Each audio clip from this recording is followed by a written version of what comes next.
I was asked by an esteemed and respected colleague to go over and explain the comprehensive annual financial report for his school district. And since all school districts are set up in basically the same structure and adhere to the same general government accounting principles by law, I hope that you who are watching can benefit by this information as well. First, we must understand what this whole district thing is. To put it simply, we are talking about what used to be called organized crime. What used to be called the mafia is now called the government. What used to be called the boss is now called the county mayor. The bookkeeper? He is now the county and state treasurer. The hideout is now simply a municipal corporation, which is the proper name for counties, towns, boroughs, and cities.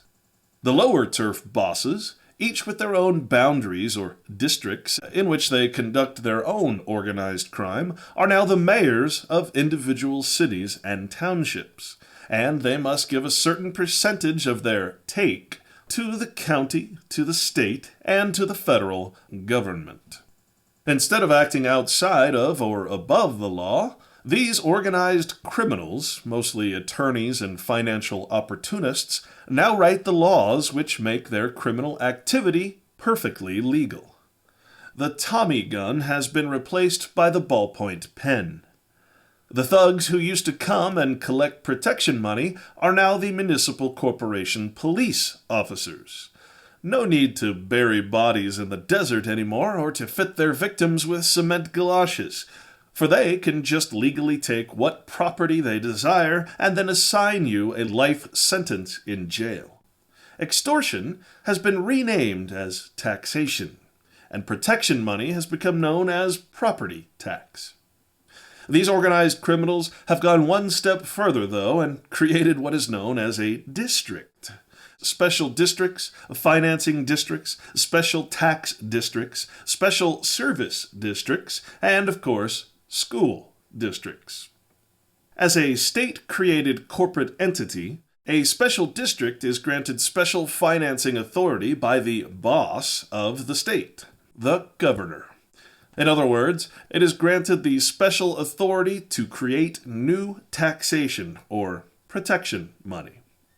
Generally, the new tax created is called a property tax and can be designated for many, many different services, all offered at the barrel of a gun. The latest trick, though, is to create a fee, for which all property owners and business owners must pay to continue to receive these forced services. Education, sewer, electric, lighting, street cleaning, water, power, cable, telephone, internet, parks and recreation, reclamation, fire, and police, and so many other taxation districts. These districts are stackable, meaning that you can actually live in 10, 20, or even 100 different taxation districts, from federal to state to local, meaning county and city, and have to pay a fee or tax for each service provided by each different district. While this would have surely caused a gang war before organized crime became legal, now it is simply a matter of collective, mutually beneficial taxation that is divided between gangs and their bosses, or mayors. If you, the people, do not or cannot pay these fees for all of these individual districts, the district boss then reports you to the county boss, who reports you to the state boss, who has the authority from the federal bosses to allow the bookkeeper, the state and county treasurer, to attach that fee to your property tax. And if you still refuse or aren't financially able to pay this protection money at the barrel of a gun, called property tax, then the organized crime bosses send in the police thugs, the police officers of the corporation, and take your property for payment of your fee. And for business owners, they take away your permission, your license, to do business in the county or state. Once a man puts on a uniform with a municipal badge, he becomes not a police man, but a police officer, representing the interests of and enforcing the city, county, state, and federal codes for which these governments falsely call law. For true law is only that granted by the consent of the governed, of you, the people. Jurisdiction is defined for purposes of law as the power, right, or authority to interpret, apply, and declare the law. This is a heavy responsibility. When considering the fact that police officers have jurisdiction in their respective districts and municipalities, and when you take into consideration that the typical police officer is hired in their early 20s without the benefit of law school, or for that matter, little to no college education at all, this definition of jurisdiction becomes something of a frightening concept. The power, right, and authority to interpret, apply, and declare the law. Now that you understand what a district is, and that no matter where you live, you will be forced to pay this property tax as a property owner within the school district, whether you have kids or not, let's take a look at the legal crime and hidden wealth that permeates each school district across the country. For this, we simply bring up the Comprehensive Annual Financial Report, or CAFR, the full audit of government. A CAFR is the full and comprehensive historical accounting of the government. It is the real budget, which includes not only the current year's taxpayer assets and liabilities, but also, and very importantly, it includes the fund structure of government, including many investments that the typical taxpayer has no idea even exist. Now, this particular school district is called the Rim of the World, and is within the jurisdiction of San Bernardino County in the federally incorporated state of California. It is important to, first of all, understand that the annual budget report that is presented to the taxpayers for this school district is simply a carefully selected, smaller portion of the comprehensive or full report that is the CAFR. The budget report is what council members plan their yearly budgets around and how they decide to raise your taxes every year. Meanwhile, the CAFR remains hidden in plain sight. Very difficult to read for most normal people, and even for most accountants not in the know. In other words, the members of government in the lower positions of government offices have no idea how to read these CAFR reports either. Half don't even know they exist. This purposefully placed ignorance, though, definitely does not include the mayors or bosses of the corporate counties, and generally the city mayors as well. Thus, many of the investments, funds, and other organized legal criminal activity that exists within the district is never seen in the limited yearly and quarterly budget report that is selectively presented to the people and to many in the councils. And the people are, year after year, fooled into believing that their school district, as well as their city, county, and state government, is in poor financial shape, and that they need to pay more property taxes, more general taxes, more sales taxes, more state taxes, more county taxes, more city taxes, and more fees for their districts. Of course, this is not even close to being the truth. Without further ado, let's have a look at this small school district, one of 58 school districts in the state of California.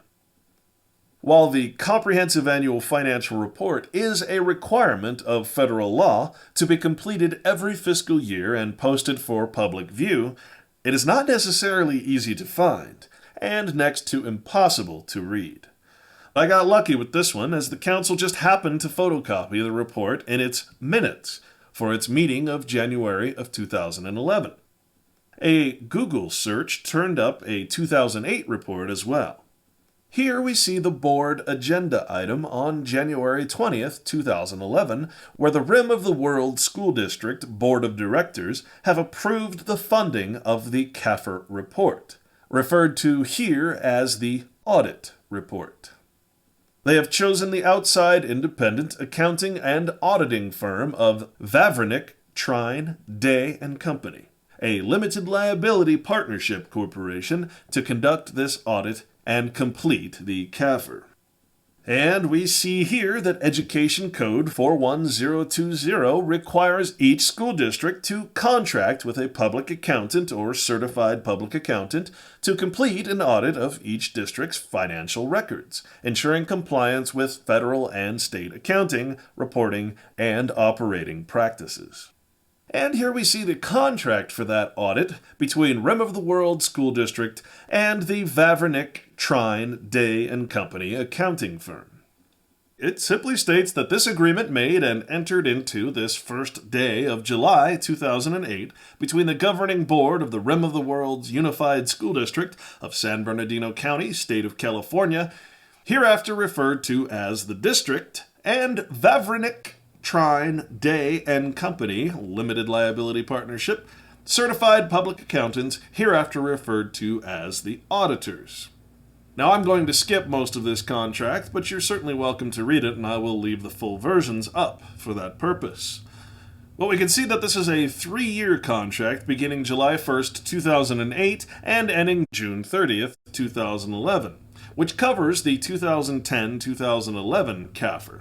On page 2, it talks about the audit fees. It states that our standard hourly rates vary according to the degree of responsibility involved and the experience level of the personnel assigned to your audit. You will be obligated to compensate us for all time expended and to reimburse us for all out-of-pocket costs through the date of termination. The fee listed below is based on anticipated cooperation from your personnel, the assumption that unexpected circumstances will not be encountered during the audit, no significant changes in reporting format and/or audit requirements, or significant changes in the operations of the district. So no matter what, the maximum annual fee for auditing services under the terms of this contract shall be $30,000 for the year ended June 30th, 2009, $30,000 for the year ending June 30th, 2010, and $32,000 for the year ending June 30th, 2011. For personal services, with the exception that there might be additional auditing services, and you can read what those are here. Understanding, though, that there are over 230,000 individual governments within the United States, from state, city, county, local governments, districts, and everything else out there, and considering that $30,000 isn't very much compared to what most governments pay for these funds, we can see that just to pay for auditing all of these investments that government does is quite expensive to the taxpayer. That's you, by the way. And besides that $30,000, we can see the hourly charge that it takes to actually do these reports, where we get into the $200 range for the year 2011. These guys are getting a raise of $7 or $8 each year, amazingly. But even for the paraprofessional, meaning a paralegal or a grunt, we're paying $74 an hour. That's a lot more money than some taxpayers get paid in a whole day. Oh, and of course, auditors shall be reimbursed for travel. And of course, the government then gives up its rights to take this company to court in case something happens by agreeing to something called arbitration, meaning that each party, the government and the accounting firm, is giving up the right to have the dispute decided in a court of law before a judge or jury, and instead are accepting the use of an arbitrator for the resolution of any problem. So the government's actually giving up its own right to use its own court system in the case that there's a problem with this auditing firm. Why? Why would you do that? Unless you're conducting legal crime, this wouldn't make sense.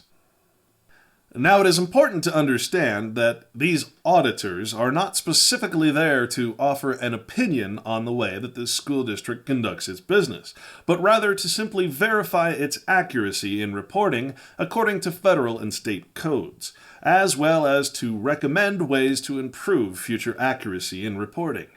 It is even more important to understand that these independent auditing companies are only allowed the privilege of auditing these CAFR reports as long as they are part of the organized criminal activity that they are auditing.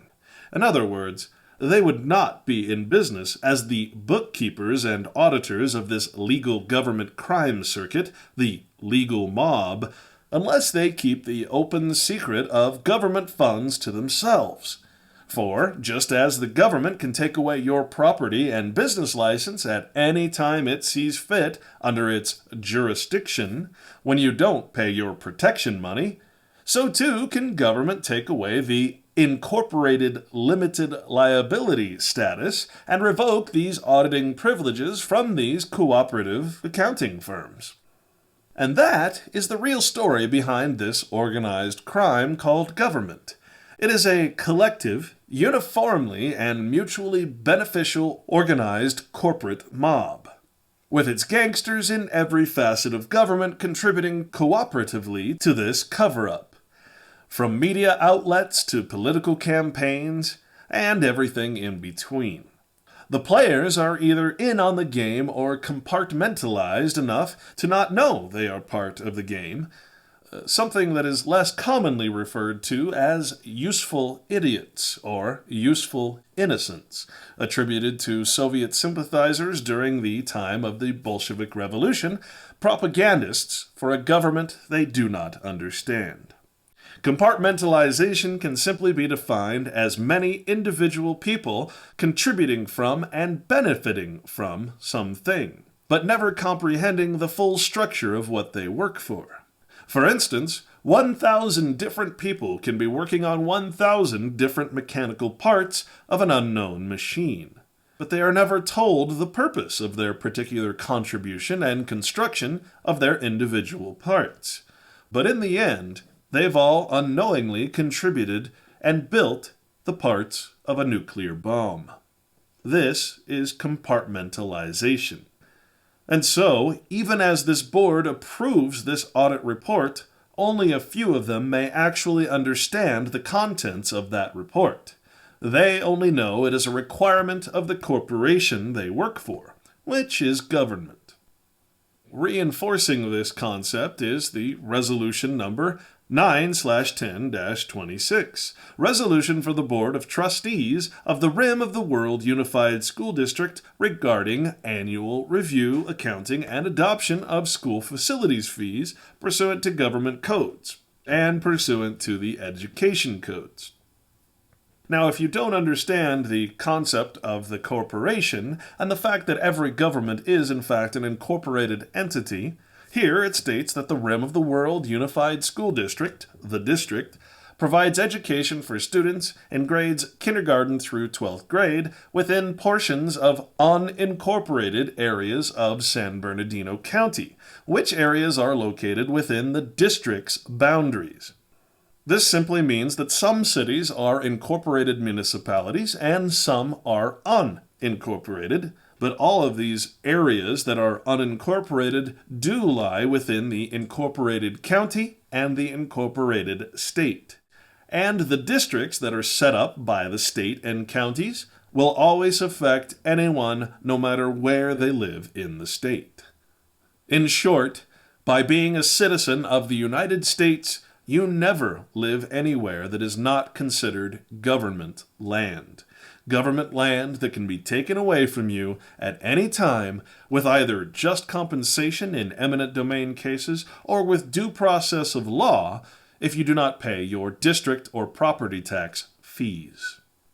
And here it states that these government codes impart school districts the authority to levy and increase these fees, charges, or dedication upon residential and commercial industrial development projects for statutory school facility fees. This simply means that a property tax can be added to your house, to your property, or to the apartment building that you live in. And here it talks about some of the fees. We'll put up a few more pages that you can read later. And finally, in this minutes report, we come to the comprehensive annual financial report for fiscal year ending June 30th, 2010. This report will cover all government activities within this special district, this unified school district, from the date of July 1st, 2009 through June 30th, 2010. As much as I wish I had the current CAFR report, it is a good bet that these figures have increased and not decreased in the fiscal year of 2011. For that is the nature of government. It is a for-profit business masquerading as a non-profit. We can also see that this school district was incorporated on June 21st, 1954.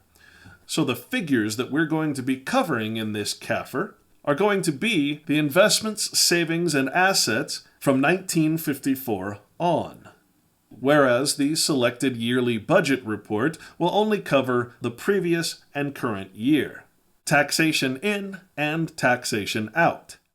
Moving to the financial section on page 8, we see the Independent Auditor's Report letter from the auditing firm Vavernick, Trine, Day & Company, written to the governing board of the Rim of the World Unified School District. You will find a similar letter in all comprehensive annual financial reports because all governments are required to have an independent auditing firm conduct an audit on its financial statements.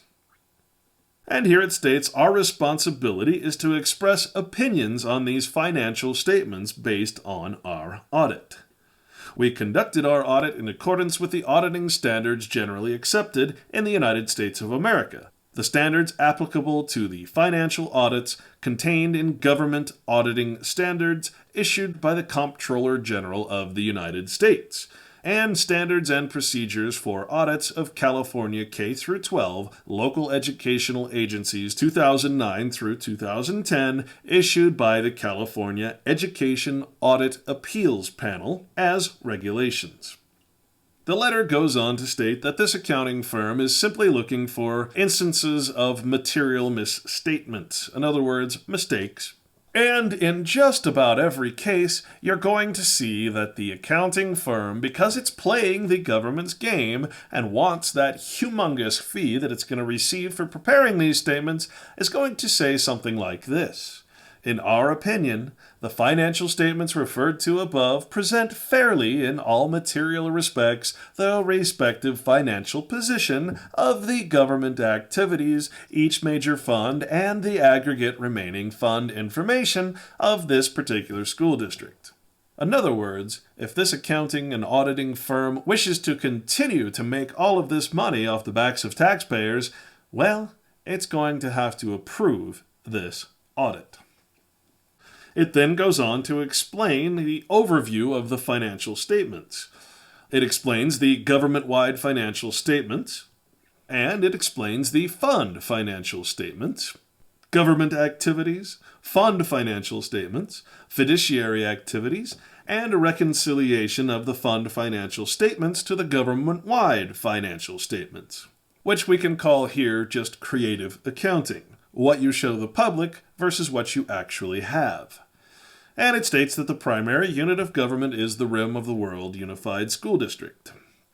And so we now know that the members of the Board of Governors and the Board of Directors of the school district, the trustees of the corporation, absolutely and unequivocally understand, acknowledge, and pay for this comprehensive annual financial report or financial audit of their district, and have this information available to them when they make budgetary decisions. With that in mind, let's dig deep into this comprehensive annual financial report and actually see what this district is hiding from the general comprehension of the people through publication of what they call their budget report every year. Of course, it always starts with the management's discussion and analysis, where it states a little bit of bad news. Student enrollment continued to decline with a loss of 261 students over the prior year, which is a 5.5% decrease over the past year, and continuing at 95% of student enrollment.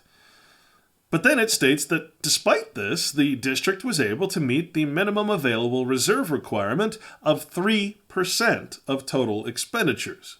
This simply means that by state statute and code, or law, the district is required to keep about 3% of its total expenditures or future expenditures on hand. The state does this through something called the fund structure, which we'll get to in a moment. And it states that the district continues to work and complete planned projects with Measure W monies. Now, as I understand it, this district is not being quite honest with what it's doing with these Measure W monies, and we'll get to that at the end of this presentation. Under reporting the district as a whole, in describing the Statement of Net Assets and Statements of Activities, it states that the Statement of Net Assets and the Statement of Activities report information about the district as a whole and about its activities.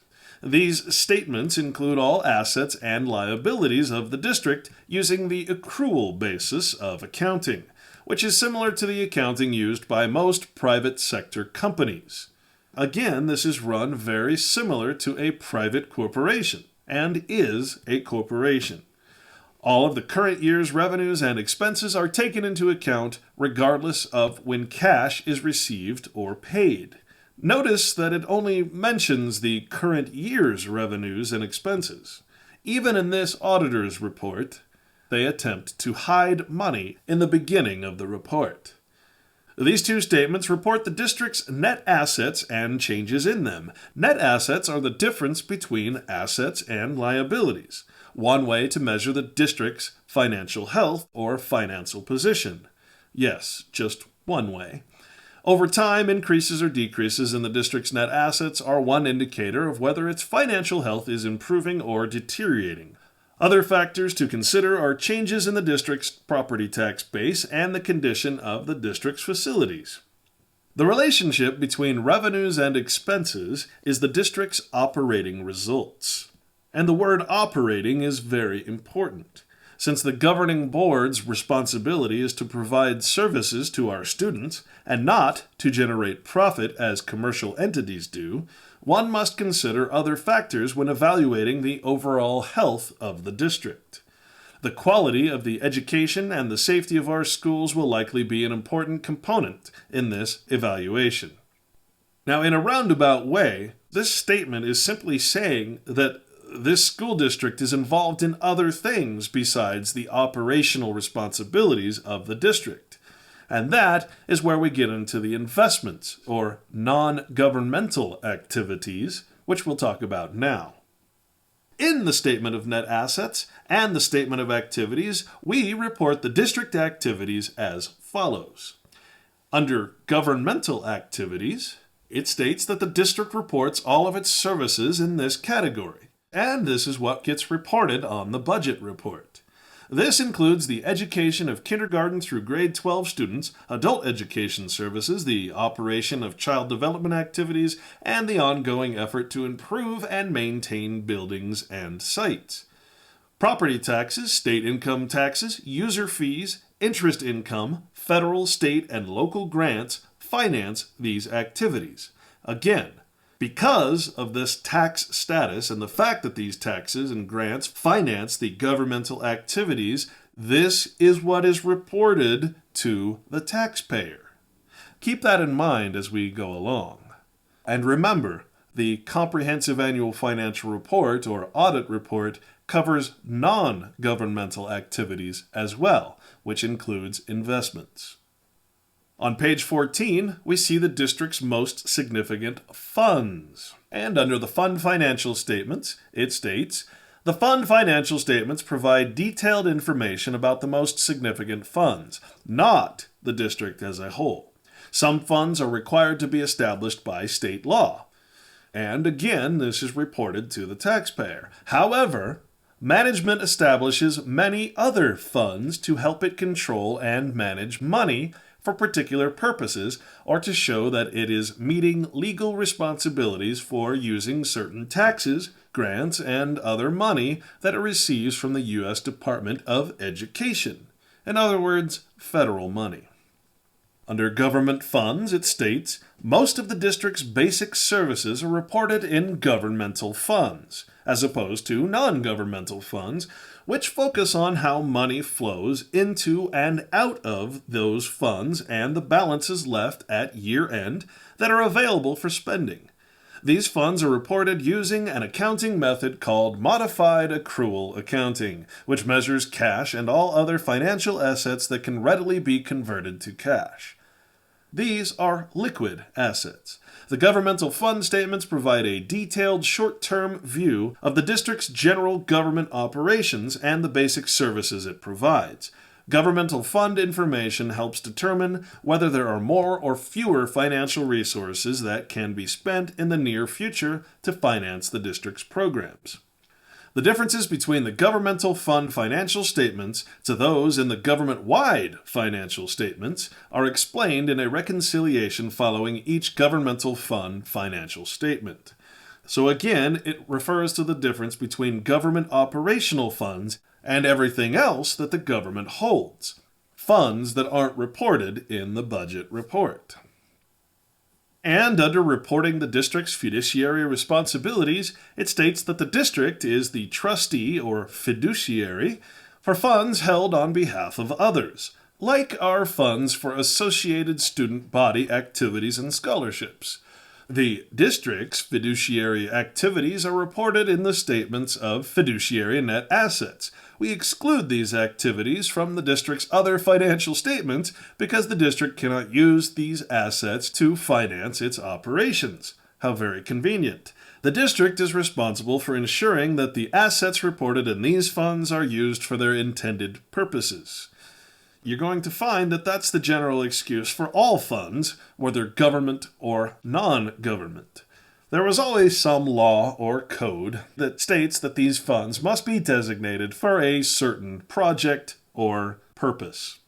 Of course, laws are meant to be changed, and the very lawmakers who make the laws are the ones purporting that the laws are what require them to do things. And they will take that all the way to bankruptcy court, insisting that their hands are tied because of law, the very law that they create.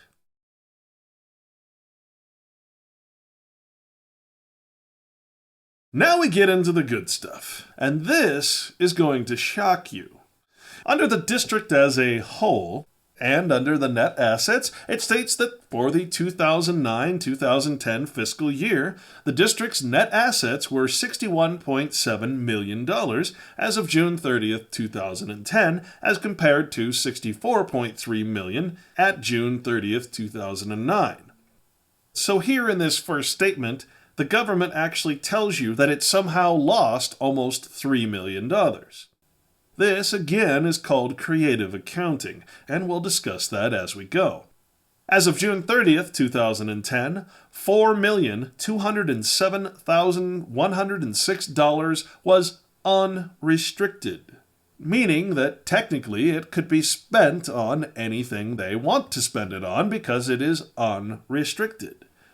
Restricted net assets are reported separately to show legal constraints from debt covenants and enabling legislation that limit the school board's ability to use those net assets for day-to-day operations. Thus, we have a difference between restricted and unrestricted assets. Our analysis below focuses on the net assets, Table 1, and change in net assets, Table 2, of the district's governmental activities. Now, under Table 1, it shows that for 2010, capital assets equal $55,791,000. When we refer to a capital asset, we refer to buildings, construction equipment, and other objects and real estate that are not what we call liquid assets, things that can be sold immediately for cash. It also lists under current and other assets $20,222,000, which are, in fact, liquid assets, cash and investments. We then move to the liabilities section where it states current liabilities of $4.8 million and long-term obligations of $9.4 million. Now, this is very important to make the distinction between current liabilities and long-term liabilities. By reporting $9.4 million as a long-term liability, this district is actually hiding that $9.4 million. An easy way to understand this would be if you were to report your future car payments on your current checking account balance. So if your balance today is $10,000, and for next year you're going to pay $1,000 a month for your car payment, you could actually show, despite the fact that you have $10,000 cash in the bank today, that you have negative $2,000 because of your long-term obligations. This is how government hides its money, by reporting obligations without reporting the future or long-term assets that will actually cover the bills for those obligations. And under net assets, we see the capital, restricted, and unrestricted assets for a total of $61 million. But the next paragraph is what I want you to pay particular attention to, because this paragraph, of all the paragraphs in this comprehensive annual financial report, is the most important thing you will read. It states, the $4,207,106 in unrestricted net assets of governmental activities, which is an increase of $372,278 over the prior year, represents the accumulated results of all past years' operations. And here's where it gets interesting. It means that if we had to pay off all of our bills today and get the district completely out of debt, including all of our non-capital liabilities, meaning other investments and debt that don't have to do with the school, its buildings, its property, and its structures or vehicles, we would still have $61,669,861 in assets remaining. So after all bills are paid off, this district claims that it would still have over $61 million in assets. And because it lists its capital assets, its buildings, vehicles, etc., at only $55 million, those extra assets are all liquid assets. So again, the school district, if it chose to, if California law and federal law would allow it to, it could pay off all of its bills today, be completely out of debt, and still have $61 million worth of assets. This is a typical government report. There are no bankrupt cities. There are no bankrupt districts. All of these governments, all 230,000 around the country, all report the same findings. I have yet to find a report that shows a government is actually in debt or in the red. Now, after all that, it then states one of the most illogical things you'll ever hear. It states that we will continue to closely monitor our revenues and expenditures in the future in order to increase this $4.2 million unrestricted balance. Now, wait a minute. If I have a couple $1,000,000 in outstanding debt that I have to pay interest upon, why wouldn't I use, like you'd expect a government to do, why wouldn't I use my $4 million to pay off my $2 million of debt? Understanding that is understanding the whole concept of what government does with your taxpayer money. This is the organized crime we referred to in the beginning, because it's much more profitable to invest that $4 million than use it to pay off the public debt. And under the changes in net assets, again, it lists governmental activities, not including all of the non-governmental activities. And as you can see, the change in total net assets here is reported at negative $2.5 million.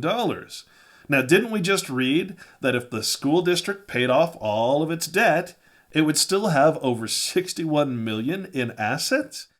And yet here, to confuse the heck out of people, it states that in fiscal year 2010, the district is in the red by $2.59 million. This, again, is typical government creative financing, reporting governmental activities while keeping non-governmental activities a secret from the taxpayer. Now, as mentioned earlier, we come to the place where most of this money is being hidden from the people. These are some of the district's funds that it contributes taxpayer money to.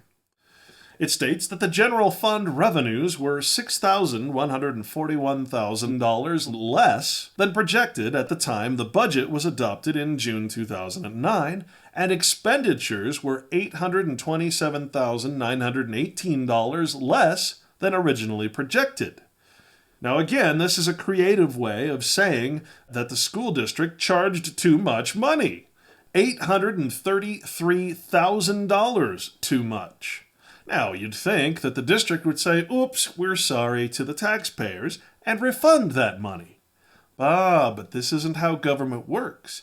Government invests that money instead and makes profit from that money. And through the creative accounting and reporting we've seen so far, it hides that money by reporting that it has future liabilities. The majority of the revenue increases occurred in state and federal categorical programs, while expenditure decreases were related to spending limits due to the flexibility of categorical funds and a combined effort from all departments and groups to cut costs. Now, under Table 4, we see some of the actual funds that government invests this money into. Most people know about the general fund. The general fund is reported on the taxpayer budget. But did you know about the adult education fund, the child development fund, the cafeteria fund, the deferred maintenance fund, the building fund, the capital facilities fund, the county school facilities fund, special reverse fund for capital outlay projects, bond interest and redemption funds, and the tax override fund? Well, isn't that interesting? That's a whole lot of funds, and we see that the combined balance of those funds in liquid assets that could technically be spent on anything at the end of fiscal year June 30th, 2010, we show over $15 million extra dollars in liquid assets, for which they show as a decrease of $1.19 million from the previous year. Meaning that that money was transferred somewhere else and not replaced in these particular funds. And this, of course, is where we get into the legal codes and laws that are set into place to ensure that these funds are not used for other debt purposes. In other words, by restricting these funds to specifically go towards certain liabilities and projects, this school district is able to hide those funds from public knowledge and is able to report each year in its budget statement to the taxpayer that it needs to raise taxes. Under capital assets, it states that at June 30th, 2010, the district had $55.8 million in capital assets, including land, buildings, and furniture and equipment. This amount represents a net decrease, including additions, deductions, and depreciation, of $827,000 or 1.5% from last year. The year's reduction of $827,000 was caused by increased depreciation on district buildings. So here we see another way of actually hiding wealth. By simply creating depreciation in the marketplace, this school district was able to take off $827,000 worth of value, even though nothing really changed. The concept of inflation and deflation is a creation of your government, and it is very much used for this purpose, to either decrease or increase the value of real estate and other capital assets so that it may make a profit off of that decrease or increase. Remember that someone's loss is always someone else's gain. This is a very important rule, for there are always two sides to every trade. Someone is always making money. And again here we see the long-term obligations listed, where it states at the end of this year the district had $9.4 million in long-term obligations. The general obligation bond portion of this amount is $8.1 million. The remaining $1.3 million represents compensated absences, retirement incentives, and other post-employment benefits, OPEB. The primary component of the increase is the inclusion of OPEB not included in the prior year notes. We present more detailed information regarding our long-term obligations in Note 8 of the financial statements. Other lease obligations, primarily for copiers and vehicles, are not included in this item because they are funded from the current operating budget. Now, it's important to note under Table 6 what general obligation bonds are. Here, it lists them as general obligation bonds, but in parentheses it states that they are financed with property taxes. What that really means is that these loans or bonds are collateralized with your property. When it states that these loans or bonds are financed with property taxes, that puts the requirement on government to collect property taxes, and if it cannot collect the property taxes, it will go into default, having to create more bonds or loans to repay the old obligation bonds, and in the process raising your property taxes even more. When this states that these bonds are financed with property taxes, the truth of the matter is that they are financed and backed with your property. For if you don't pay your property taxes, this government will take your property. And this is very important to understand. If you wish to know how powerful this cabal, this legal mob is, then don't pay your property taxes and see what happens. Also important to note is the retirement incentive of $498,000 for 2010. Now, one has to ask why you would offer a retirement incentive for a government employee. Why would you offer early retirement and pay all kinds of money in the millions and millions of dollars for people to retire early and then charge that retirement income to the taxpayer? Why taxpayers allow this is really a question I can't answer. Why do you allow it?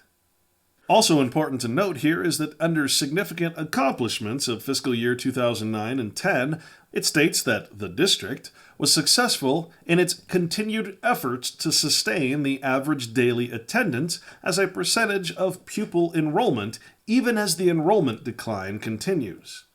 The average daily attendance figure is a very important percentage to school districts. For, as we see on the next page, in considering the district budget for the 2010 and 11 year, the governing board and management used the following criteria. Number 6 states unrestricted lottery is projected at $112.50 per ADA, and restricted lottery is projected at $17.50 per ADA. So for every student that attends, this school district receives that amount of money per average daily attendance.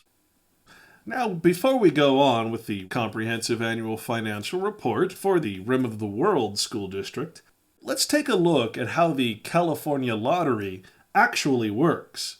For what we find is that the lottery is one of the biggest Ponzi schemes you'll ever encounter. So let's have a look at the California State Lottery. Now, because the California Lottery is itself a separate incorporated entity of the state of California, it, like all government corporations, must also file a comprehensive annual financial report. And here it is.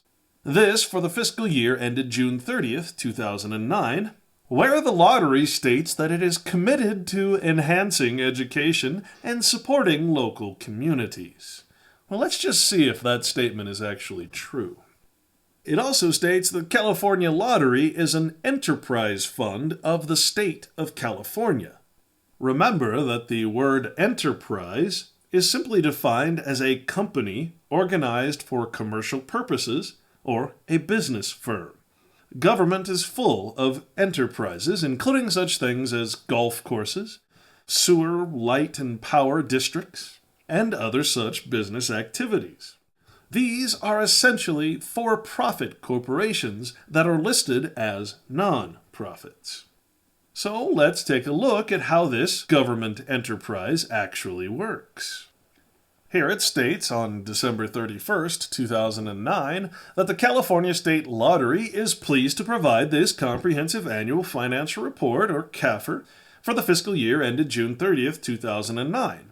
The Finance Division of the Lottery prepared this CAFR to present an overview of the California State Lottery. The CAFR includes the lottery's annual financial statements presented in accordance with accounting principles generally accepted in the United States of America and audited in accordance with auditing standards generally accepted in the United States of America. Once again, most CAFRs look exactly the same. The CAFR covers the financial activity of the lottery, a single enterprise fund.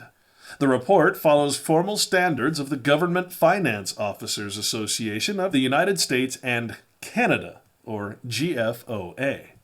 Government organizations that publish this type of report can be compared to each other because similar types of information are included in the report. You will find that the entire world is on the comprehensive annual financial reporting system in one way or the other. It states that all disclosures necessary to gain an understanding of the lottery's financial activities have been included in this report. And again, we see that California statutes require an annual financial audit by an independent certified public accountant, or CPA. The independent auditor's report on the lottery's financial statements is included in the financial section of this report. Now, it's always important to note that these Ponzi schemes, these organized criminal activities by government, are generally set up with the public's consent. And because the public elects representatives, that consent is generally presumed, meaning that the true opinion of the public is not necessarily taken into consideration by the representatives who use that implied consent. Here it states that the lottery was created by a 1984 ballot initiative that was approved by 58% of the voters.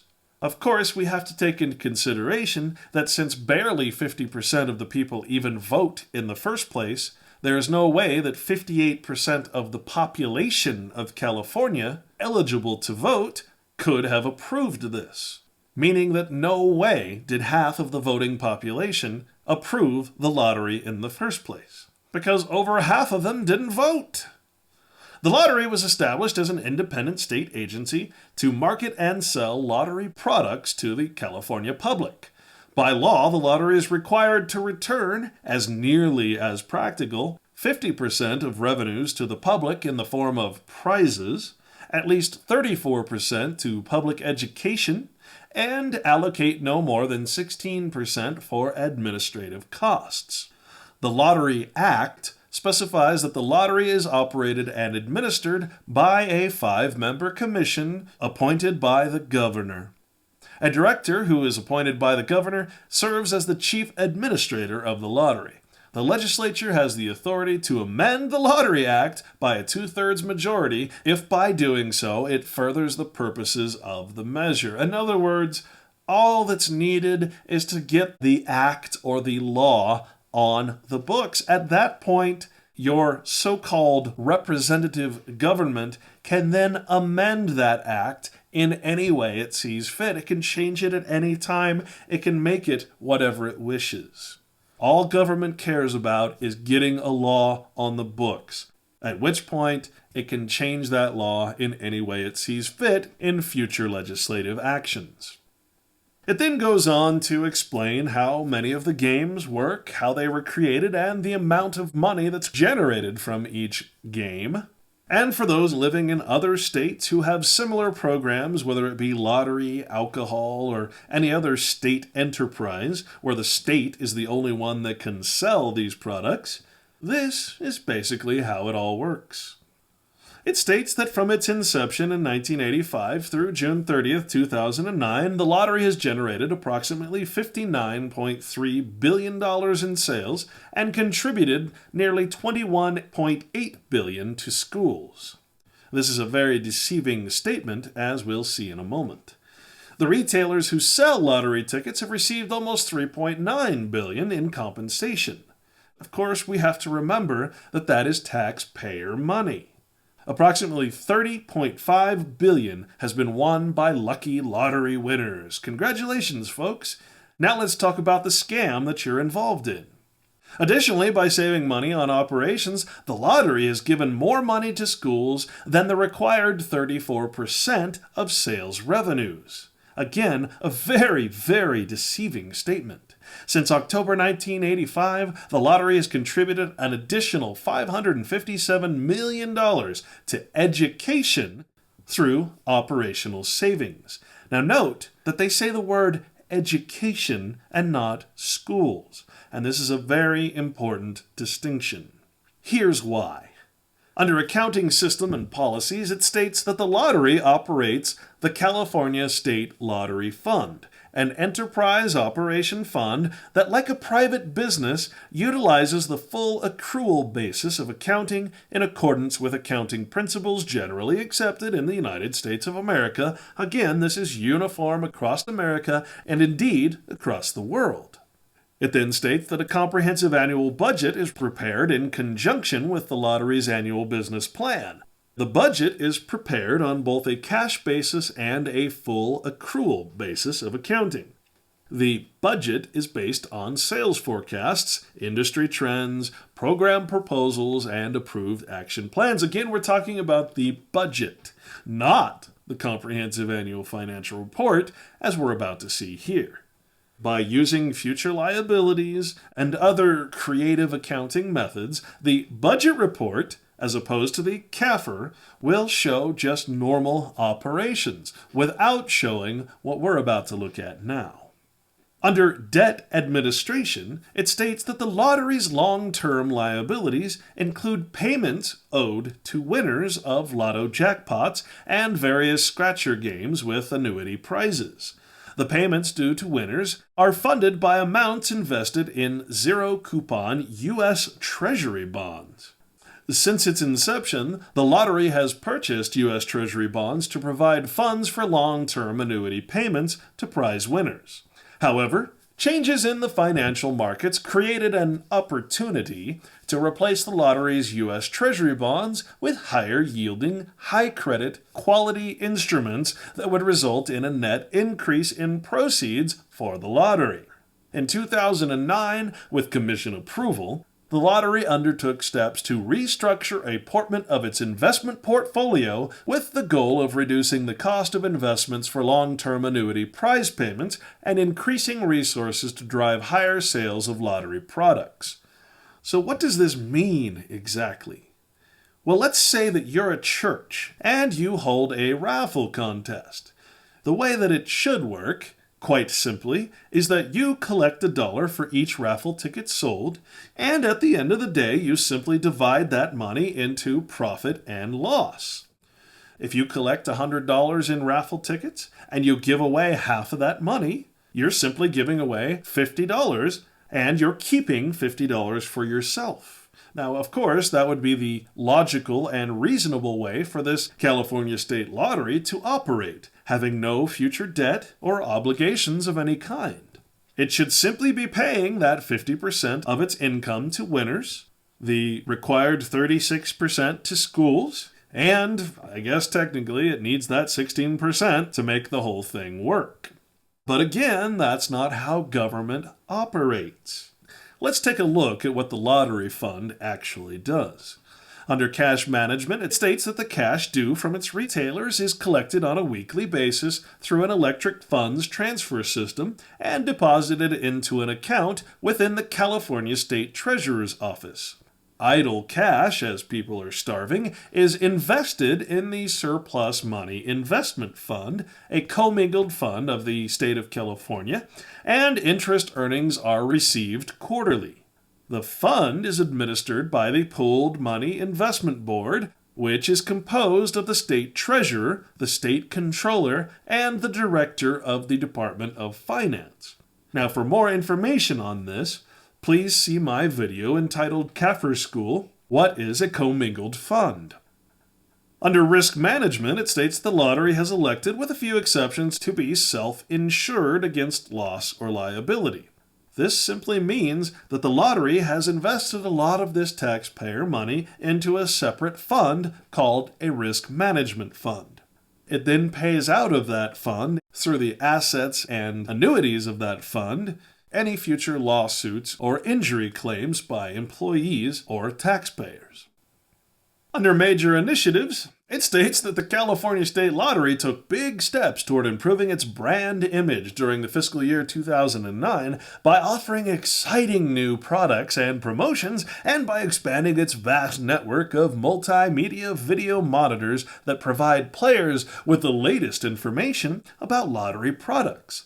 The lottery also initiated efforts to closely examine its practices and develop a roadmap for future success by starting the process of writing a new business plan. Let's face it, folks, what this says is that your government relies on gambling to fund schools. Understand this, please. Government is promoting and making legal its own gambling scheme in order to fund its investment portfolio. Let's move on. As part of its effort to create more winners and encourage players to recycle their tickets, the lottery launched the California Lottery's Replay program that gives customers a second chance to win cash and prizes by going to the California Lottery's website. Now, again, to create more winners, you have to create more players. And so again, the government is promoting gambling as a way to fund its spending.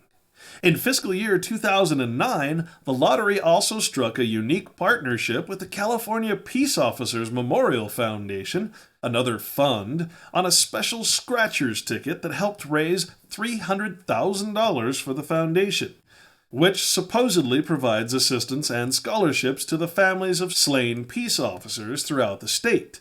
These peace officers, of course, being the ones who come and take your home if you don't pay their fees. Now, all of these foundations are set up very similarly to what we're talking about here. In other words, the money goes into a fund and not necessarily to the families of the peace officers themselves, at least not right away. Even more insulting, it talks about the local economy. It states that 2 years into the housing slump, the national and California economies began to face additional headwinds: falling home prices, tight credit conditions, dysfunctional financial markets, and soaring food and energy prices. All of these things are essentially enterprise operations of government, from the credit markets and stock market itself, to the companies that manufacture food, to the enterprise operations that create the energy prices. Government regulates those prices. These headwinds took a toll. The housing downturn worsened, labor markets weakened, and at the end of 2007, consumers began to lose confidence in the economy. The struggling housing sector will continue to weigh on the state and national economies.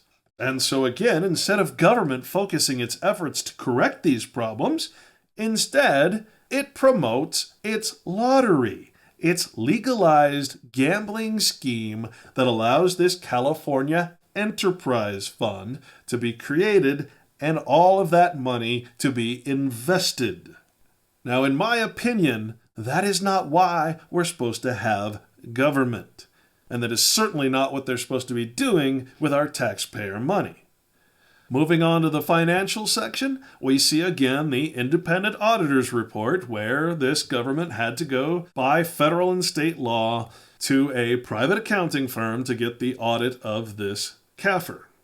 Comically, it states, as discussed in Note 1, the financial statements present only the California State Lottery Fund and do not purport to and do not present fairly the financial position of the state of California.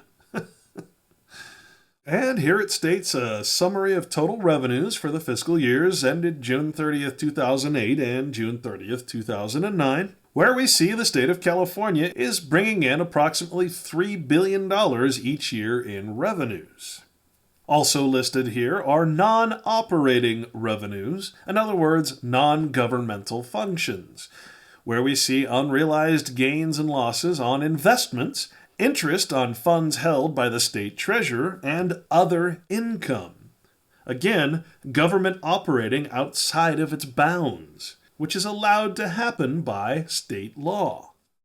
When we look at the expenses chart, it states that the following chart shows prizes, game costs, operating expenses, and allocations as a percentage of operating revenues for the fiscal year ended June 30th, 2009. We see here that prizes represent 52.4% of the total money paid. We see retailer costs, game costs, and operating expenses, and then we see the allocation of operating income and investment proceeds to the education fund. Wait a minute. What does that mean? Oh, I get it. It means that the lottery itself, when it states that it gives money to education, is actually giving that money to the education fund. There's a big difference between those two. That money is not going to schools, it is going to an education fund. Oh, now we start to see the bigger picture here. And so again, we see the creative accounting that makes government so grand. This, again, is organized crime, legal criminal activity. And the marketing of that activity is the most important part, because as the enterprise fund, known as the California Lottery, tells the taxpayers that it's giving 34 or 36% of its profits to schools, the truth of the matter is that it is simply depositing that money into another enterprise fund called the Education Fund. There's a big difference between giving money to a school and giving money to a fund. So let's examine this a little further. When I go to the Super Lotto page of the California Lottery, we begin to understand how this scheme works. Under payment options, it states that by default, all Super Lotto Plus jackpots are paid in 26 annual installments. A winner has the opportunity to choose the cash value of their jackpot prize within 60 days of the lottery's payment approval date. The payment option chosen will apply to all claimants in a multiple ownership claim. Either way, government is going to make a killing from your choice. If you select the cash option, you will receive an amount equal to the net proceeds of the sale of bonds purchased to fund the 26 annual payments for that prize. This will be a single lump sum payment and is estimated at 45% to 55% of the jackpot amount. Well, gee, what happens to the rest of that money? Well, that's called taxation. That is revenue for government. So immediately, 50% of that money is taken out in federal and state taxes. The other 50% goes to the winner. But you'll notice here that it says you will receive an amount equal to the net proceeds of the sale of bonds. And of course, if you choose the annual payments option, you will receive the Super Lotto Plus jackpot in 26 graduated annual payments. So they're going to wait 26 whole years before they have to finally pay off the amount that they owe to you. Well, what do you think they do with that money in the interim? For instance, here's a $7 million jackpot that is paid over 26 years. The last payment is $357,000, which is the largest payment of that prize. But what is government actually doing with that $357,000 that is not due to be paid for 26 whole years? Well, it invests that money. Why else in God's name would government want to extend payments out through 26 years unless it wished to create a profit by investing that money and not being obligated for it for 26 years, 25 years, 24 years. By the time 26 years comes around, that $357,000, which the lottery collected in order to pay that prize today, will earn government an untold, unimaginable investment return. This is the Ponzi scheme of the lottery. The money is being invested in a big, big way. That money that's earned off of those investments does not go to schools. That is play money. That is the money that goes towards the incorporation and takeover of the entire global structure. It funds wars. It funds all the things that you wonder how they get funded. You must multiply this scheme that we're seeing right here over vast amounts of governments across the country, from lotteries to alcohol to anything else that the state, county, or city controls. The districts, the school districts, they're all participating in this type of commingled fund. There are laws that require each and every city, county, and district to contribute to the state treasurer's fund. It is for the sole purpose of investment and nothing else. The benefit that is paid to the schools is just a side effect. It is not the reason that this lottery fund has been set up. Not in the least. The purpose of the lottery is to create new money and invest it. So you can see why it's in the federal government's best interest to have legalized gambling through a lottery. Every single winner is going to give 25 to 30% of their winnings to the federal government. On this $7 million jackpot, the federal government is automatically going to get over $1 million for doing absolutely nothing. And the state treasurer is going to benefit as well by being allowed by federal government statutes to invest that money in federal securities. This Ouroboros, snake eating its own tail, this is your government. It is a cooperative effort on behalf of all state, local, and federal agencies. The states are allowed to do certain things because it benefits financially the federal government. Likewise, the county and cities are forced by law to invest in state treasurer funds because it benefits the state, which in turn benefits the federal government.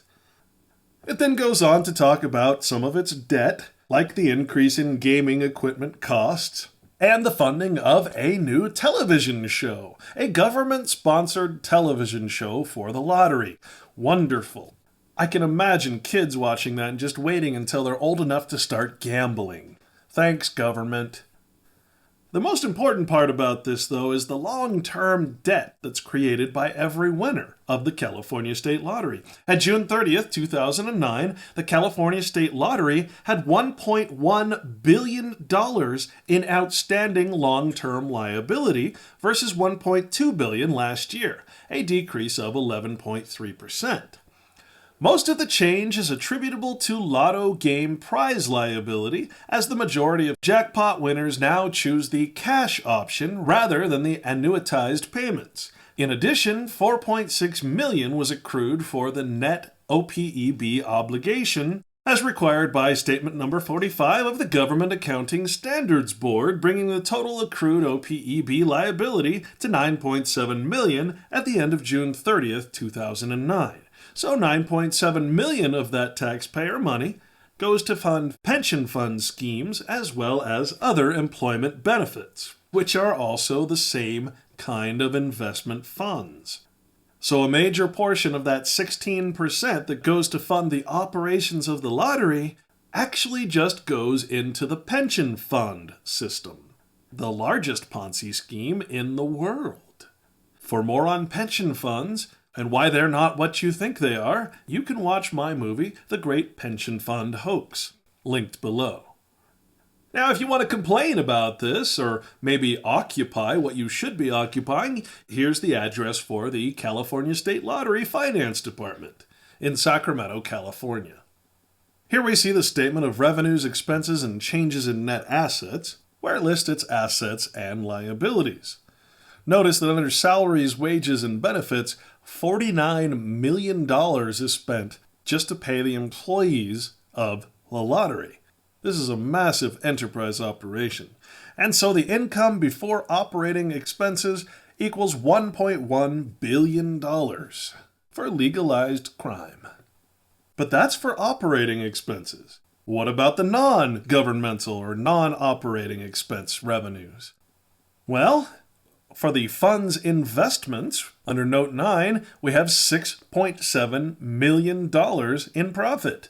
Other income at $408,000. And then there's the allocation to the education fund. Another look at where the money goes. It doesn't go to schools, it goes to the education fund. Big difference. And at the end of the year, it shows total net assets at $147 million. And through this creative accounting, it can show a loss for that year of $18 million. And again, here's the distributions to the education fund at over $1 billion, followed by its cash flows from investments, where it shows proceeds from disposal of capital assets at $104,000, purchase of securities at $677 million, proceeds from matured securities at $283 million, proceeds from the sale of purchased securities at $659 million, surplus money investment fund interest, where the lottery fund itself, not the education fund, but the lottery fund holds all of this taxpayer money, with interest of $10 million, for total net cash flows of over $275 million from non-governmental operations, investments of the lottery. This is craziness. This is how government works. Your view when you walk into the DMV or walk into just about every government office is only the tip of the iceberg. Underneath is the massive investment corporation that we're talking about here. You think that these government workers are idiots, and it works, because while you think they're idiots, while you call the presidents of the United States complete nincompoops, they are getting away with massive organized crime with your consent and without you even knowing that it's happening. And for the California State Lottery Fund notes to financial statements, it goes over the organization of the Lottery Fund, where it states that the lottery is part of the primary government of the state of California and is reported as a proprietary fund and business-type activity within the state of California's financial statements, the CAFR of the state of California. The purpose of the act is to support the preservation of the rights, liberties, and welfare of the people. Let me read that again. The purpose of the act, the purpose of creating the lottery, are we getting this? The purpose of creating the Lottery Act is to support the preservation of the rights, liberties, and welfare of the people by providing additional monies to benefit education without the imposition of additional or increased taxes. Again, supporting legalized crime, getting the poorest of the poor to buy lottery tickets instead of food or instead of saving that money for themselves is what government calls the preservation of rights, liberties, and welfare of the people. You have to forgive me for disagreeing with this statement, and I don't think any rational person watching this would disagree with me. The operations of the lottery are separate and distinct from other operations of the state of California. In other words, it is an incorporated entity that acts outside of the state of California, but gives all of its money to the state of California through the Education Fund. And again, it states that 50% of the total annual revenues from lottery sales are returned to the public in the form of prizes, and at least 34% should be allocated to benefit public education. The lottery is accounted for as an enterprise fund. The financial statements are prepared on the accrual basis of accounting. Further down, it states that all Super Lotto Plus prizes won but not claimed within the specified period are allocated directly to the education fund. So in other words, any money that goes unclaimed just goes to the education fund, to the state commingled fund. And that's a very important key to the puzzle too. Now, of course, unclaimed prizes you'd think would be only just a few thousand here, maybe. Someone lost a lottery ticket. Now, I don't know about you folks, but when I participate in some form of gambling, it triggers the addictive response that triggers in most people's brains. And all you can think about is whether you're going to win $1 million or not. When you buy a scratcher ticket and you win that prize, you put it in your pocket and you can't wait to get to the store, even if it's just a $5 winner. So the thought would be that maybe there's a couple thousand, maybe even close to $1 million, I guess, in unclaimed prizes. But that's not how it works, you see. We see that all Fantasy 5 prizes, won but not claimed within the specified period, are allocated directly to the Education Fund. All Daily 3 prizes also go to the Education Fund that aren't claimed.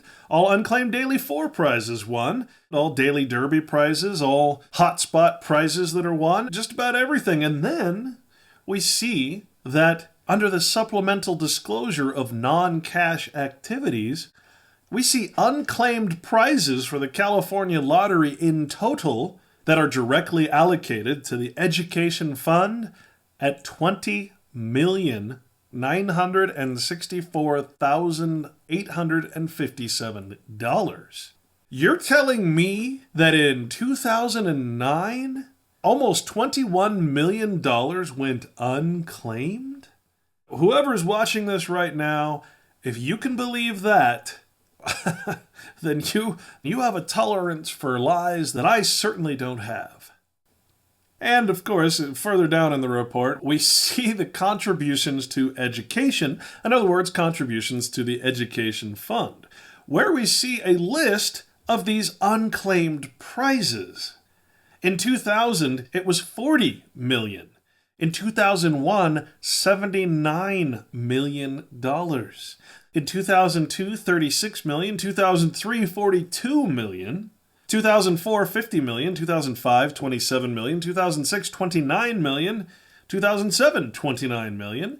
2008, $25 million. And in 2009, only $20 million. That is an amazing amount of money to go unclaimed every year. That is multiple jackpot prizes. This, I assure you, is not happening by accident. There is something going on here that is creating these unclaimed prizes. None dare call it conspiracy.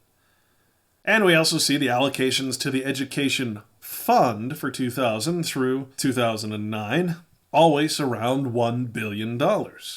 So every year, the state of California is getting $1 billion put into the education fund. It is then investing that money and paying some of it to schools. And continuing in the notes to financial statements, we see a few things that you might want to read for yourself. But take note here that the advertising expenses totaled $42,184,700 for the year ended June 30th, 2009. Now, I can't help but think here that that's $42 million that could have went to schools instead of to support a gambling addiction for the people of the state of California. Call me crazy here, but this doesn't seem like government as much as a organized mob. What used to be undercover, hidden black market casinos run by the mob have now just turned into legalized lottery gambling. Is this really what government is supposed to be doing? I don't think so. It goes on to talk about its investment earnings, and it states that generally all cash is held on deposit with the California State Treasurer in these commingled funds and is invested by that office in the Surplus Money Investment Fund. Once again, the link below on this YouTube video will link to another CAFR school video called What is a Commingled Fund? I highly recommend viewing that, as it talks about the $64 billion that California holds in that state treasurer's investment fund. And it states that interest on funds held by the state treasurer is distributed quarterly, and we saw earlier in the report where the lottery fund listed the millions it received in interest payments. Now again, the original Lottery Act was amended on January 28, 2009, when the Lottery Commission approved an amendment to the lottery's investment policy that allowed for the restructuring of its investment portfolio to maximize the investment return. Prior to this, the lottery's policy limited investments to the U.S. Treasury zero-coupon bonds. The new amendment authorizes the lottery to sell its previously held U.S. Treasury zero-coupon bonds and replace them with municipal and agency bonds, as well as with other U.S. Treasuries. The lottery began restructuring its investment portfolio on May 2009. By replacing U.S. Treasury zero-coupon bonds with higher-yielding investments, the lottery is able to generate cash proceeds that can be used to further the lottery's directives. Its directives to invest the money and make more money. Wonderful! And remember what a municipal bond is, folks. That just means they're putting up your property and public property within the municipality, malls, movie theaters, everything else, and they're putting a first lien position on that property. And if the municipality, or you, as the taxpayer who supports that municipality, defaults on the debt, well, guess what?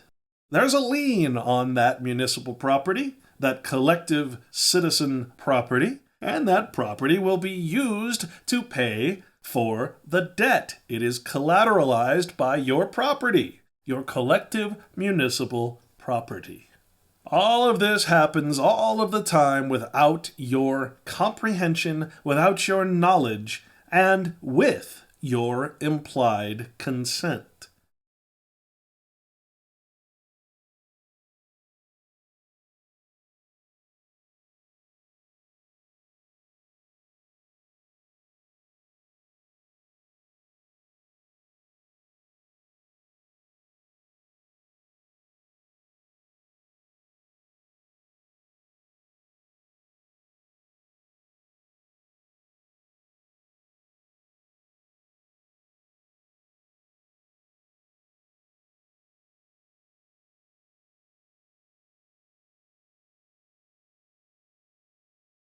As of June 30th, 2009, the lottery's investments, with yields ranging from 0.11% to 5.78%, consist of the following. Total investments at fair value of about $1.5 billion. Most of them federal Treasury and agency holdings.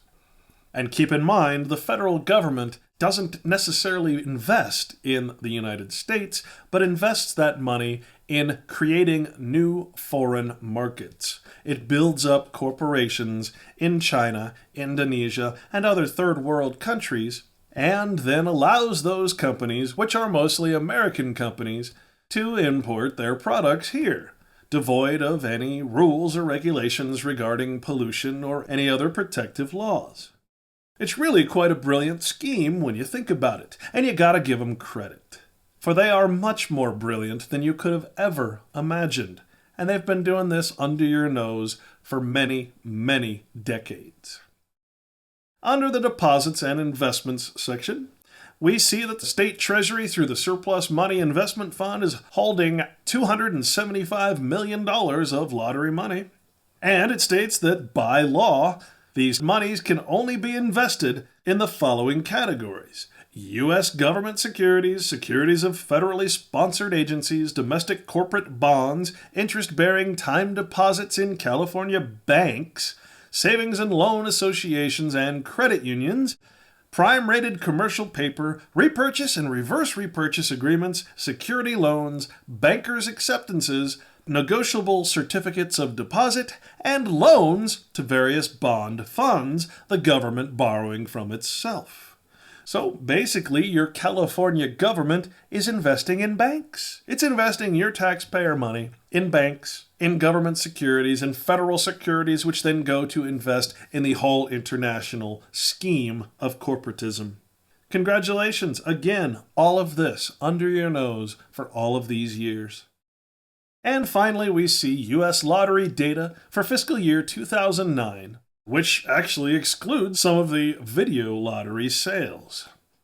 Here, listed by state, we see the sales, the prizes, and most importantly, the profit that's made from the lottery.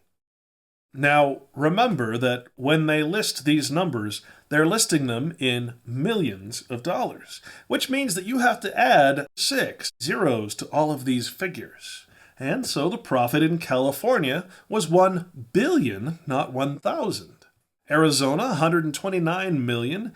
Colorado, 119 million. Some of the bigger ones, like Florida, made 1.2 billion, surpassing California's profits. Massachusetts with $858 million. Michigan with $727 million. New Jersey, $849 million. New York State with $2.5 billion in profit, in investment profit from the lottery. Ohio with $702 million. Pennsylvania, $910 million. Texas, a little over $1 billion. And we can see that only 5 or 6 of the 50 states are not involved in this scheme. And one of those is the District of Columbia, which is not even a state of the Union, but the corporation itself, the federal corporation, known as Washington, D.C., the United States Incorporated. And one last little snippet here. It states that the California State Lottery measures much of its success by the amount of money it contributes to California schools and colleges. Very important. Colleges are enterprise operations as well, which is why college rates are so high. That is profit for government.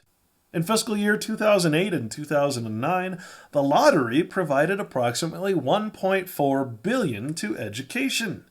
Since its inception in 1985, the lottery has contributed more than $21.8 billion to California schools out of total sales and investment proceeds of more than $59.27 billion.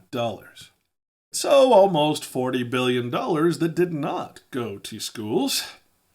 The current downturn in the economy has presented the lottery with a special challenge as it tries to maintain sales. Because that's what's important in a downtrodden economy, is to ensure that lottery sales remain high.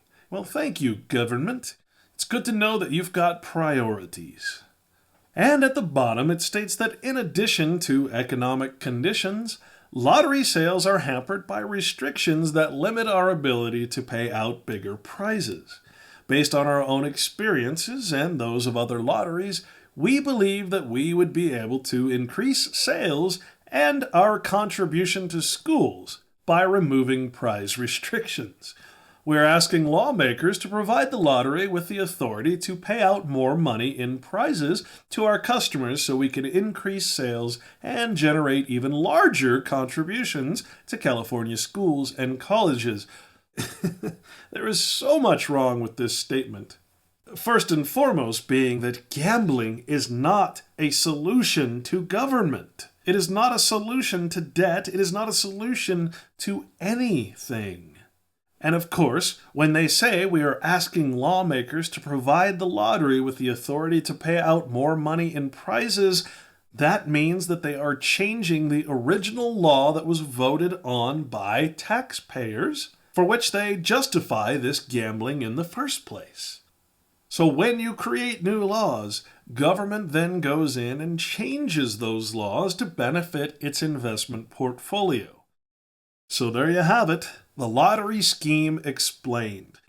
Again, remember the church model. Remember the simple raffle ticket concept.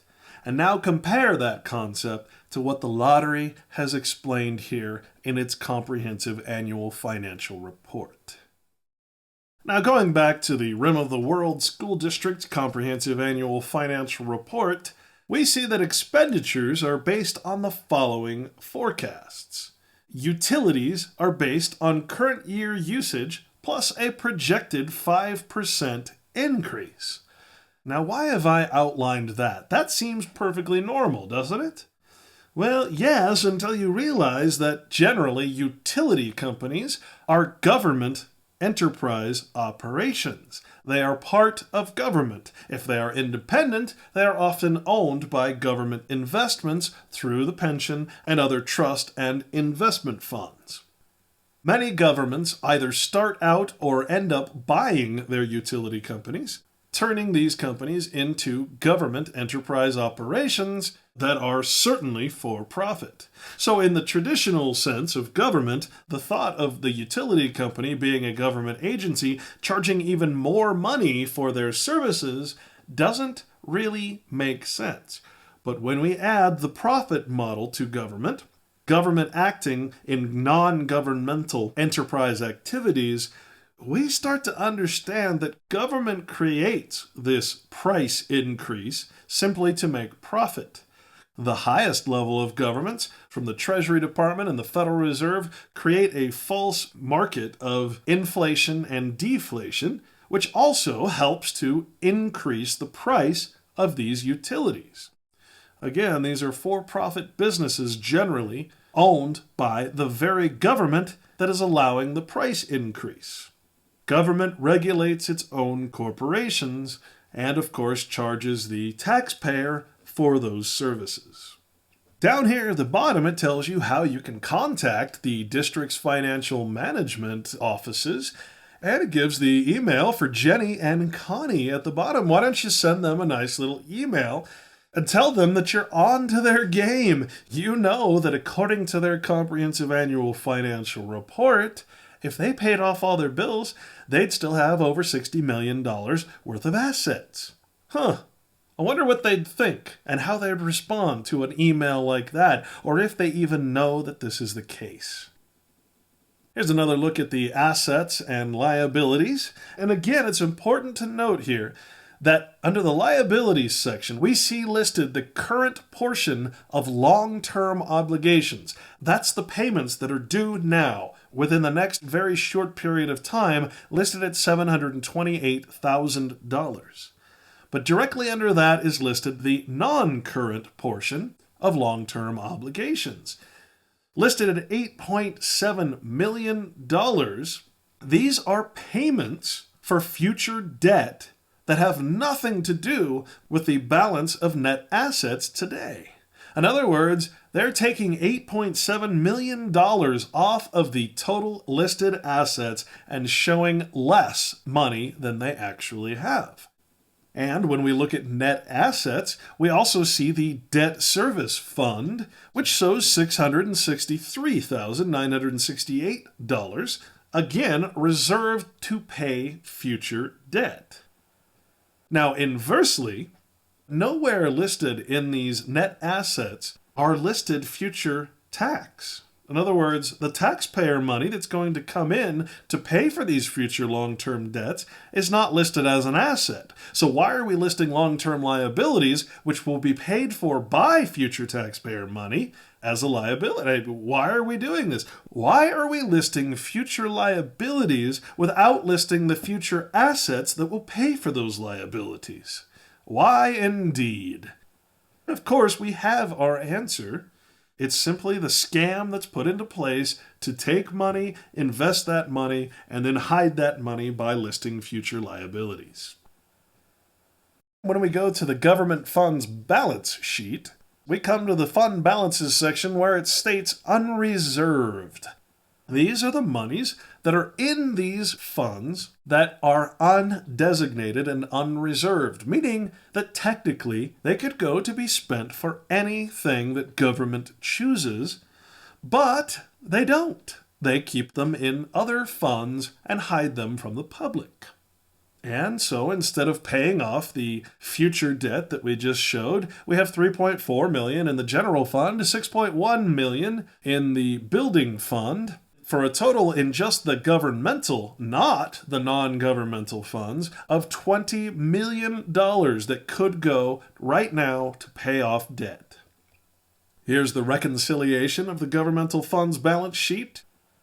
And here's a look at the long-term obligations at the year end, which consist of general obligation bonds, again, required by law to be in debt through bondage, and the rest is compensated absences, early retirement issues, and other post-employment benefits, totaling over $1 million, and a total of $9.4 million on those long-term obligations. Here's revenues and expenditures, what they spend for instruction, instruction-related activities, general administration, etc.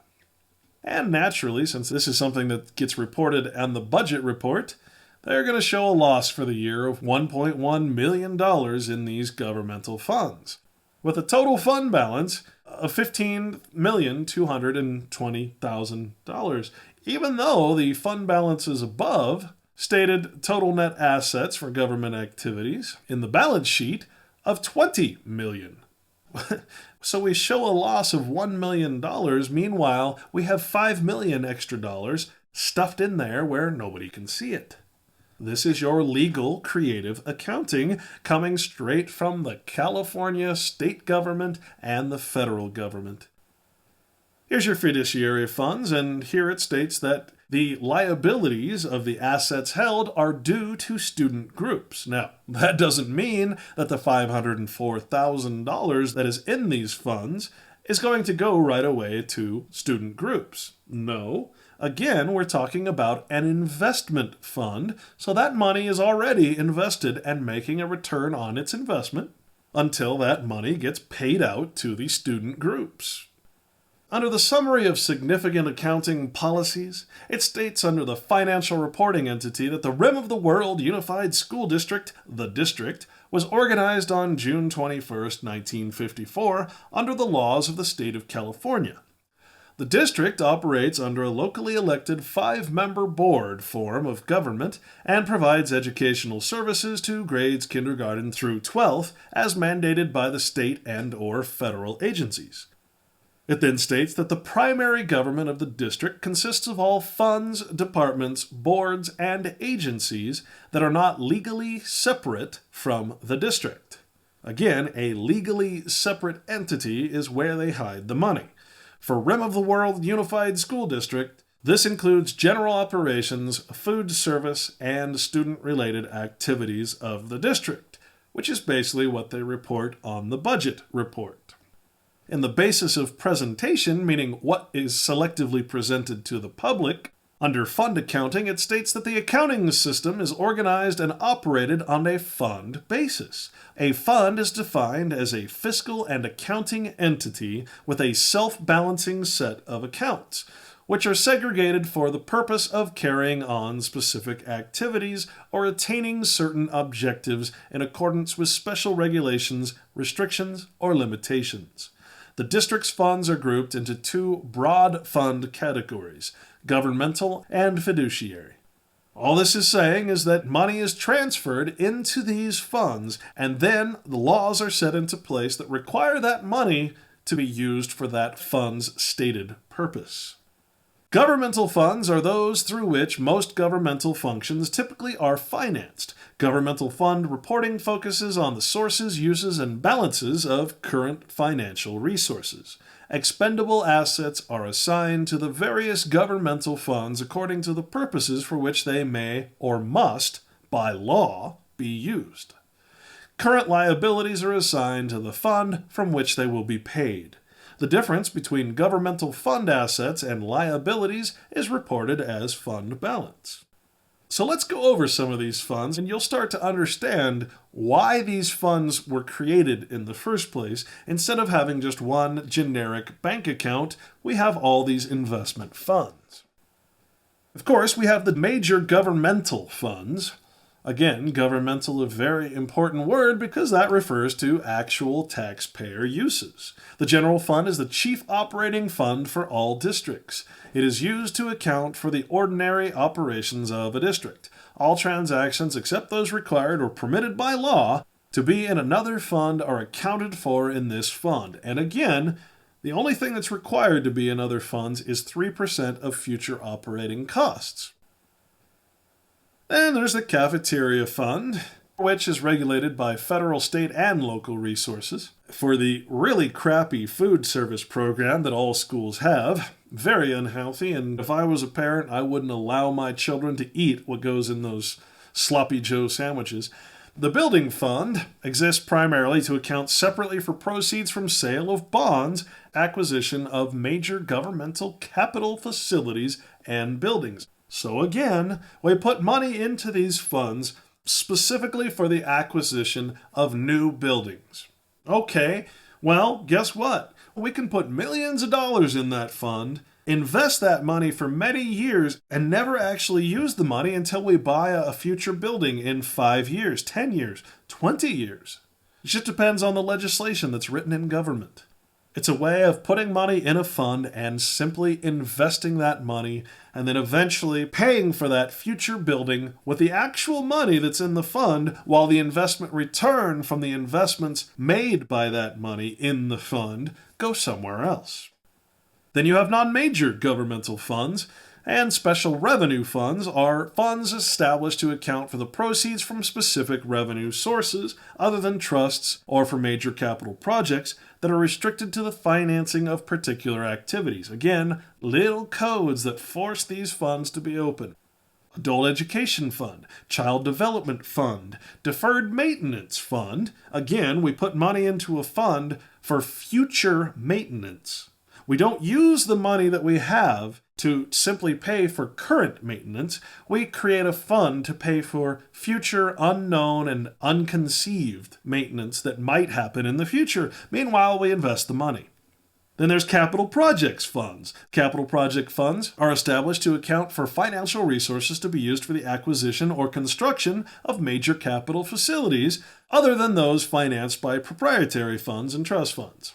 And we have the Capital Facilities Fund, the County School Facilities Fund, and the Special Reserve Fund for capital outlay projects. The word outlay simply means to spend. Then there's debt service funds, and we talked about this already, but I cannot get this drilled into your head enough, that this fund is specifically set up to fund debt. Debt that is already known about, that could be paid off today, but is instead being put into a fund to invest and make money. Meanwhile, the government is paying interest on debt that it already has. So it makes a profit and then charges the debt and the interest to the taxpayer. And all the while reporting that it doesn't have the money to pay the debt. Bond Interest and Redemption Fund. The Bond Interest and Redemption Fund is used for the repayment of bonds issued for a district. Again, why the bond isn't just paid off with the money that's in the fund? I think we've covered that, but obviously it's so that they can invest that money and make the taxpayers pay for the future debt. And then there's the Tax Override Fund, which is used for the repayment of voted indebtedness, other than bond interest and redemption fund payments to be financed from tax levies. Geez, again, we're voting to put money into a fund instead of paying off debt. Fiduciary funds. Fiduciary fund reporting focuses on net assets and changes in net assets. The fiduciary fund category is split into 4 classifications: pension trust funds, investment trust funds, private purpose trust funds, and agency funds. Now, we covered the agency funds, but perhaps one of the most important aspects of what government does with your taxpayer money are these other fiduciary funds, the pension, investment, and private purpose trust funds. Under the investments section, it states that investments held at June 30th, 2010, with original maturities greater than 1 year are stated at fair value. Fair value is estimated based on quoted market prices at year end. All investments not required to be reported at fair value are stated at cost or amortized cost. Fair values of investments in county and state investment pools, the state commingled funds, are determined by the program sponsor. So again, we see investments that are held as of June 30th with maturity dates that are far greater than 1 year away, where the profit will actually be made, are reported at today's fair value. So while we list our future liabilities, we don't list our future assets or profits. By the time these investments mature, the government will be making millions of dollars in profit. But that is not listed as an asset. And the game continues. Under restricted assets, it states that restricted assets arise when restrictions on their use change the normal understanding of the availability of the asset. Such constraints are either imposed by creditors, contributors, grantors, or laws of other governments, or imposed by enabling legislation. Enabling legislation imposes a lot. Restricted assets in the general fund represent cash and cash equivalents required by grantors to be set aside by the district for the purpose of satisfying certain requirements of the entitlement. Restricted assets in the capital project funds represent cash and equivalents required to be used for approved construction projects. So again, restricted assets simply means that money is put into a specific fund and required to stay there until that project, or whatever that fund is designed to pay, becomes a liability. It remains an asset until that time, and that asset is thus invested. Under compensated absences, it states that sick leave is accumulated without limit for each employee at the rate of 1 day for each month worked. So the government creates a fund and puts sick leave pay at the rate of 12 days per year into a fund. Whenever an employee takes a sick day, that sick day is then paid out of that fund. But once again, that money is invested until it becomes a liability. Until the day that that employee takes that sick day, that money is invested and makes a profit. Now, very important to understand about this is that the employees do not gain a vested right to accumulate sick leave. Employees are never paid for any sick leave balance at termination of employment or any other time. Therefore, the value of accumulated sick leave is not recognized as a liability in the district's financial statements. What does this mean? It means that employees have no equity in these sick days. If they don't take the sick day, they lose that value, that benefit. Government creates these type of incentives, the incentive to call in sick once a month, whereas otherwise people might not ever call in sick unless they absolutely had to. Now there's an incentive to take at least 12 days off a year and say that you're sick. In this way, that money can be put into a fund and invested. Every single thing that government does revolves around this concept. Incentivize, incentivize, incentivize, and put the money that's going to pay for that incentive into a fund. The sole purpose of government is to get as much money in these funds as possible so that they can keep investing. These amounts are reported in the fund from which the employees who have accumulated leave are paid. Again, just saying that the money goes into the fund and doesn't get paid out until the sick day arrives on the paycheck. Under the accrued liabilities and long-term obligations sections, we reinforce what we've been talking about here. All payables, accrued liabilities, and long-term obligations are reported in the government-wide financial statements. In general, governmental fund payables and accrued liabilities that, once incurred, are paid in a timely manner and in full from current financial resources are reported as obligations of the funds. So the money stays in the fund and gets paid in a timely manner when the long-term obligation, which can be years away, finally gets there. Again, that money could have paid off the debt much sooner and avoided the interest charges that are accrued. But that's not how government works. It's not the law. It's not profitable to do it that way.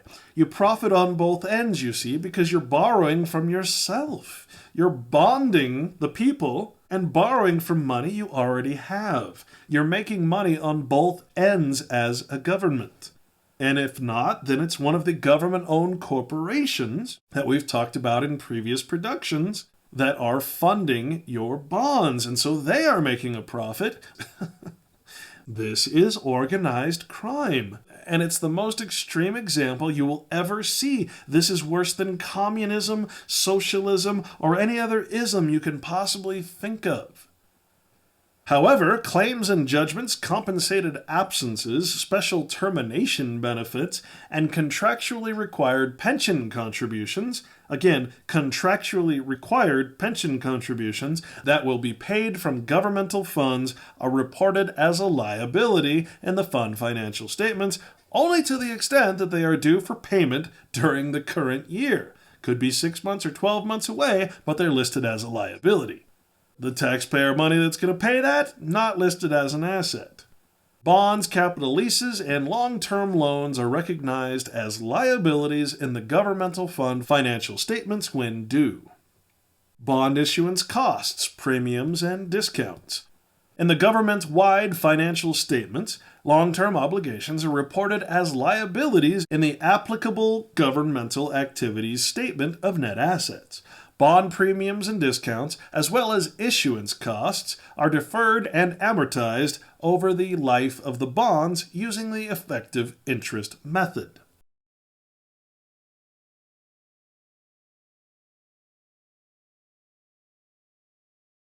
Fund balance reserves and designations. The district reserves those portions of fund balance which are legally segregated for a specific future use or which do not represent available expenditure resources and therefore are not available for appropriation or expenditure. They tell you that these funds cannot be used for anything but what the fund describes. Unreserved fund balance indicates that portion of fund balance which is available for appropriation in future periods. It sits there, not designated for anything. Fund equity reserves have been established for revolving cash accounts, stores inventories, prepaid expenditures or expenses, and legally restricted grants and entitlements. Designations of fund balances consist of that portion of the fund balance that has been designated or set aside by the governing board to provide for specific purposes or uses. Fund equity designations have been established for economic uncertainties and other purposes. We may have a flood, we may have a fire, we may have an earthquake, we may have a plague, and so we have to save money for that. That's all it's saying.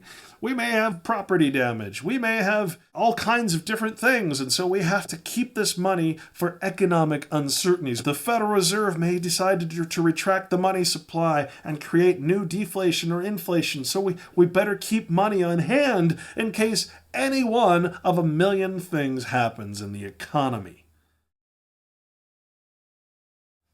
Net assets represent the difference between assets and liabilities. Net assets are reported as restricted when there are limitations imposed on their use, either through the enabling legislation, the law adopted by the district, or through external restrictions imposed by creditors, grantors, or laws or regulations of other governments. Again, laws are changeable at the stroke of a pen. The district first applies restricted resources when an expense is incurred for purposes for which both restricted and unrestricted net assets are available. Enabling legislation relates to laws passed that create a revenue source to be used for specific purposes. The government-wide financial statements report net assets restricted of $2.7 million. Under interfund activity, meaning the amount of money that gets transferred between these funds, all the time.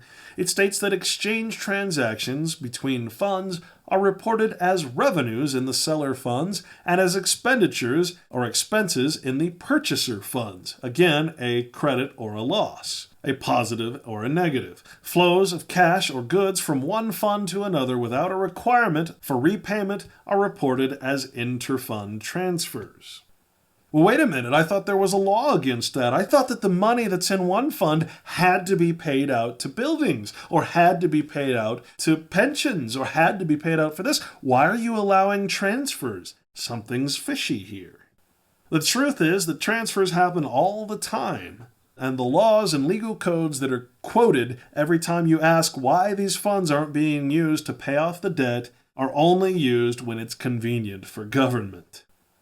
Under estimates, it states the preparation of the financial statements in conformity with the accounting principles generally accepted in the United States of America requires management to make estimates and assumptions that affect the amounts reported in the financial statements and accompanying notes.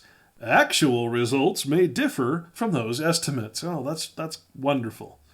Again, you have a checking account. You have money coming in, you have money going out. It should be that simple. That's what government should be. But instead, they need statements like this and fund balances and investments and all this stuff. All government needs to be is one checking account. That's it. That's all you would need if you had an ideal government, an honest government, and one that wasn't interested in completely screwing the public.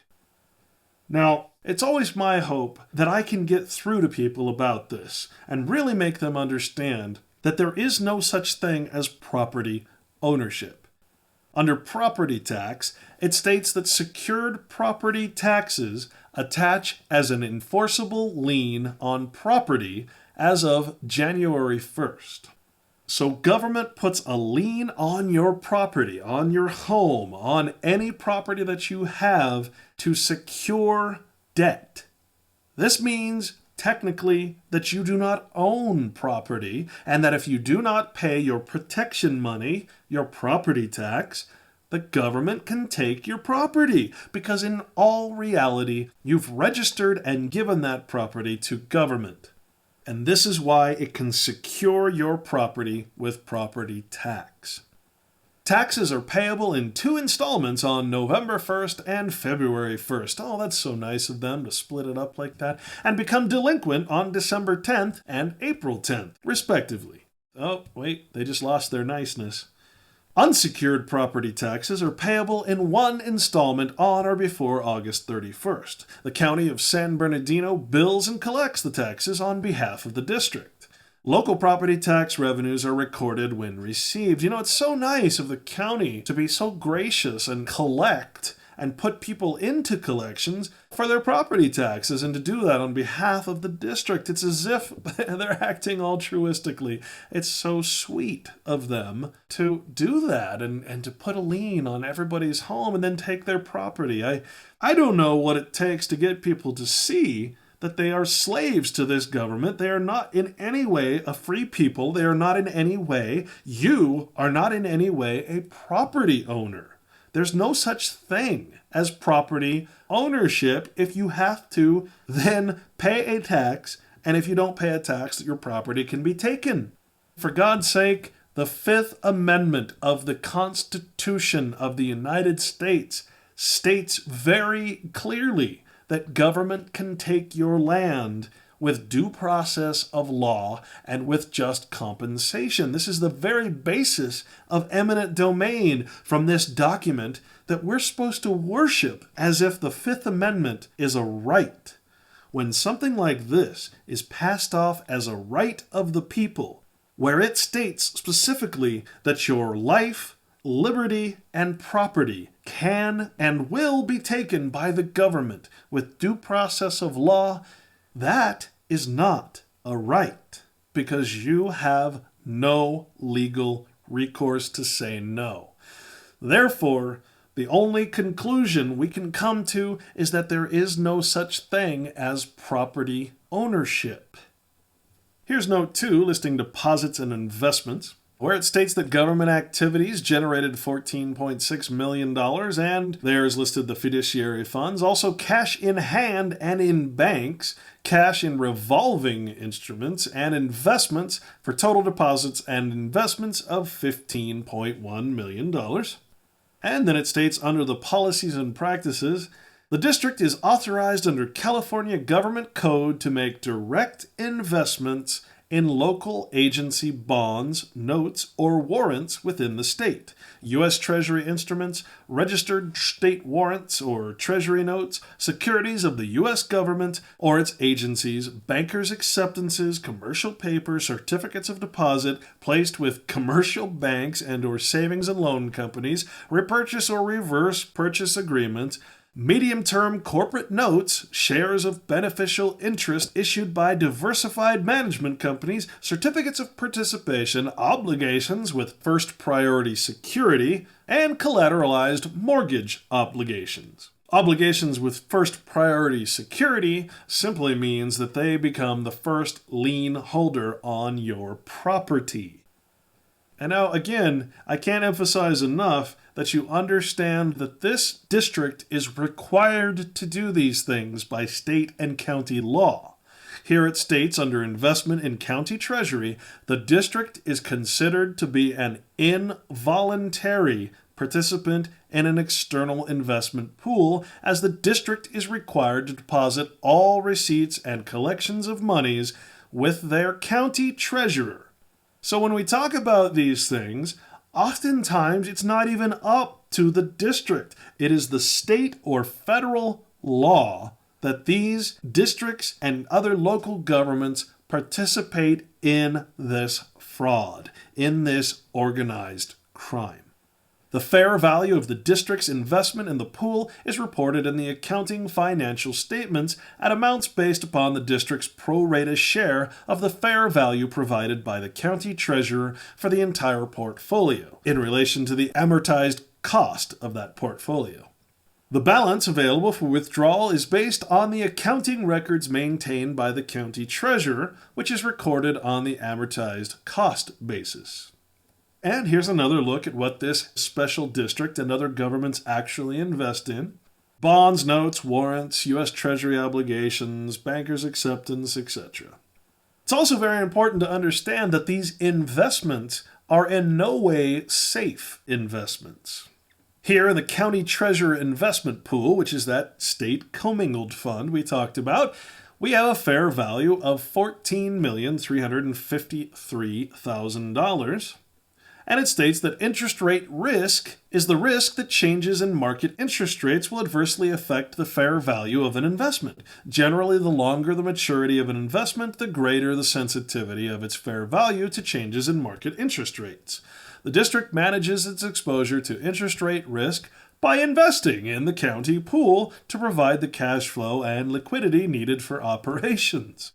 Information about the sensitivity of fair values of the district investments to market interest rate fluctuation is provided by the following schedule that shows the distribution of the district's investment by maturity. There you go, 334 days left to maturity, during which time that money is in complete risk. Here's why. Under credit risk, it states credit risk is the risk that an insurer of an investment will not fulfill its obligation to the holder of the investment. This is measured by the assignment of a rating by a nationally recognized statistical rating organization. The district's investment with the San Bernardino County Investment Pool is rated AAA by Moody's Investors Services. The custodial risk is the risk that in an event of a bank failure, the district's deposits may not be returned to it. What? So you're telling me that these governments are investing money into banks that could close and take all their money? The district does not have a policy for custodial credit risk for deposits. However, the California Government Code requires that a financial institution secure deposits made by the state or local government units by pledging securities in an undivided collateral pool held by a depository regulated under state law, unless so waived by the government unit. So I hate to tell you this, but here you have a case where the banks are also using your mortgages to secure the custodial credit risks. So your property is being double tapped and used as collateral in many different ways. As of June 30th, 2010, the district's bank balance of $402,000 was exposed to custodial risk because it was uninsured and collateralized with securities held by the pledging financial institution's trust department or agent, but not in the name of the district. So again, completely uninsured investments going on here. And remember, if the district loses this money because of this custodial credit risk, it does not mean that the money disappears into the ether. It means that someone is going to be getting $402,000 as a profit. There's always two sides to every transaction. So money is never lost in these situations. When your retirement fund or your investment portfolio goes down in value by 50%, someone else's is going up. Someone is pocketing that money on the other side of the trade or the other side of the investment.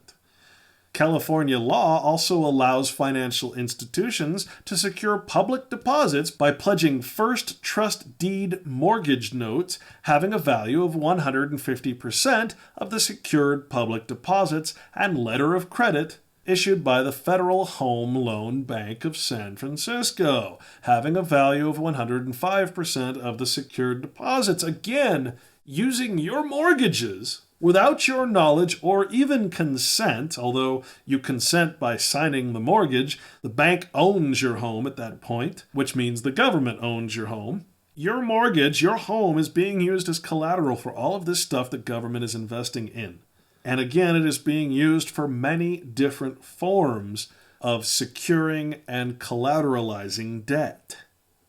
Under Note 3 in receivables, we see here again that the lottery contributed $310,000 to this school district. How wonderful is that? Thank goodness we have the lottery to supplement the school district.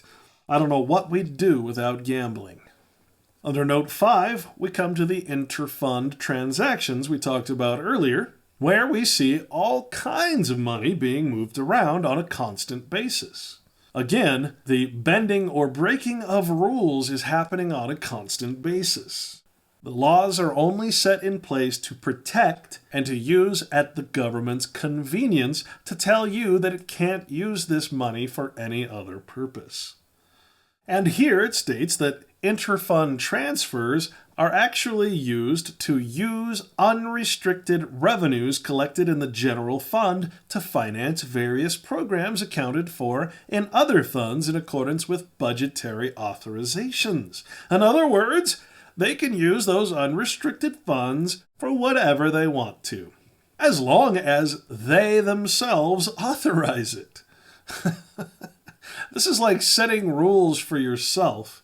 And then, in the midst of bankruptcy, knowing that you could use this money to get yourself out of bankruptcy, you say, well, no, I'm going to keep that money there and lose everything because I set my own rule, which at any time I can change to save myself. It doesn't make sense. When the very entities that are stealing money and investing money like this are setting their own rules, that's how you know it's organized crime. Here's Note 6, which lists the accounts payable, and then to Note 8, which is long-term obligations, which since 2009 have increased by over $400,000. We see those general obligation bonds of $7.6 million, which have increased because of the interest that's being charged on those bonds. And we see the retirement incentive program, of which this district is paying $498,000 of taxpayer money. Down at the bottom, we see bonded debt, again, required by law. Date issued 6/10/2009. The maturity date is 8/1/2033.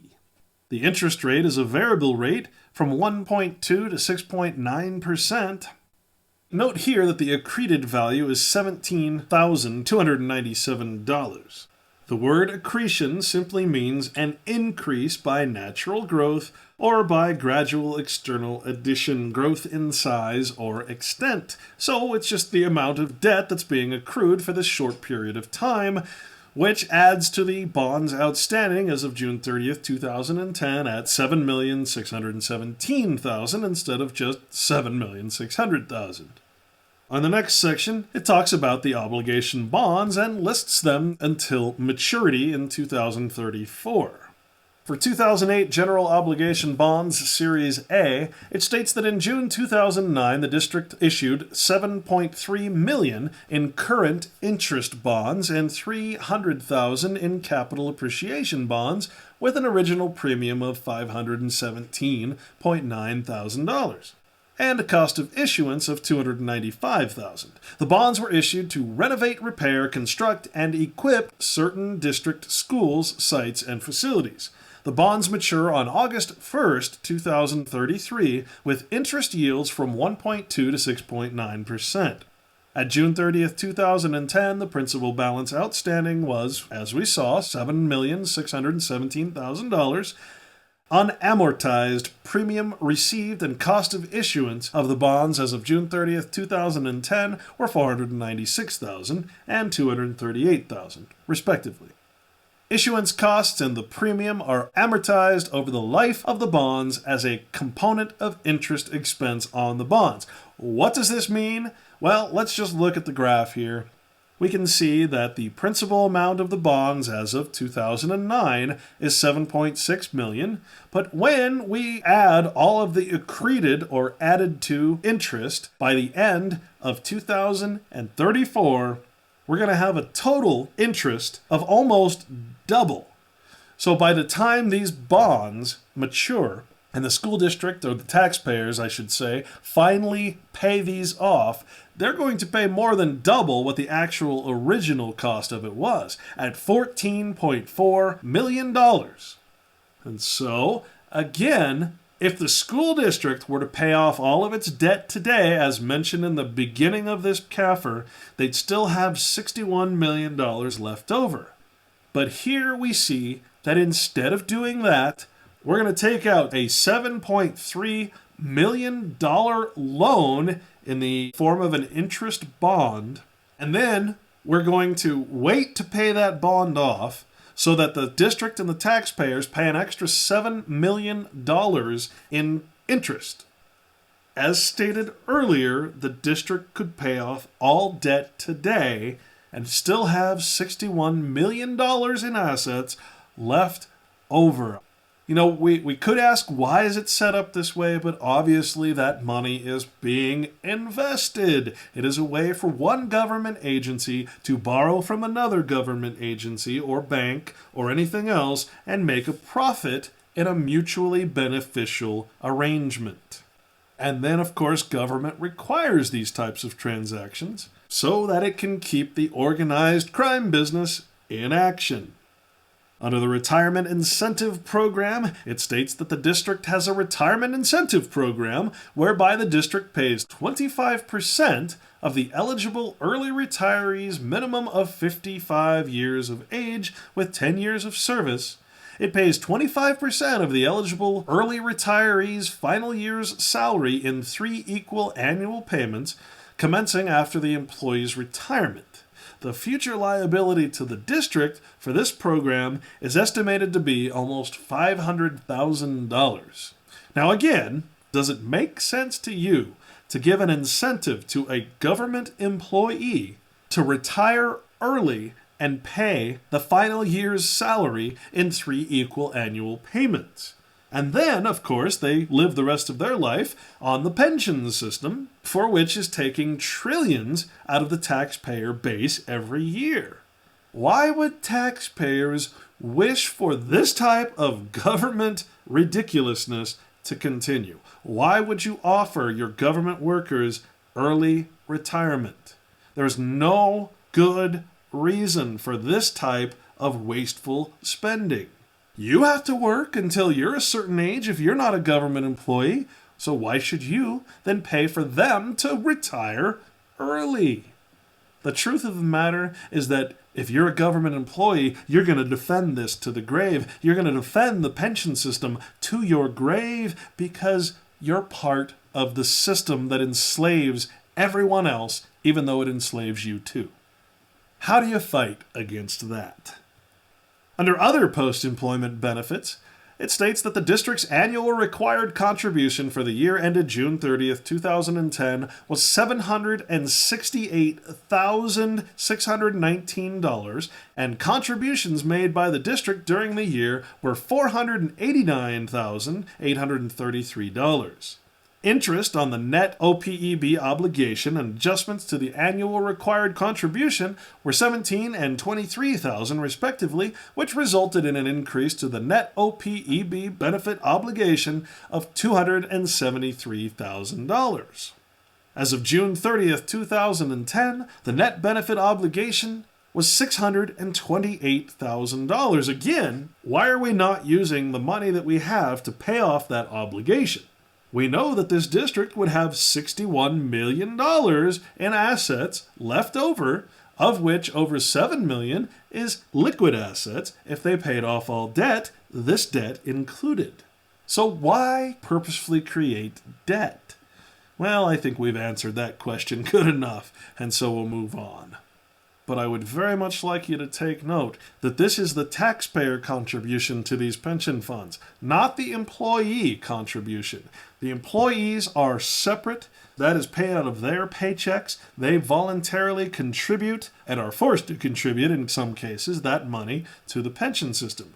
What we're talking about here is the taxpayer money that is contributed for what the district says is on behalf of the employee. But again, the employee has absolutely no equity in that money.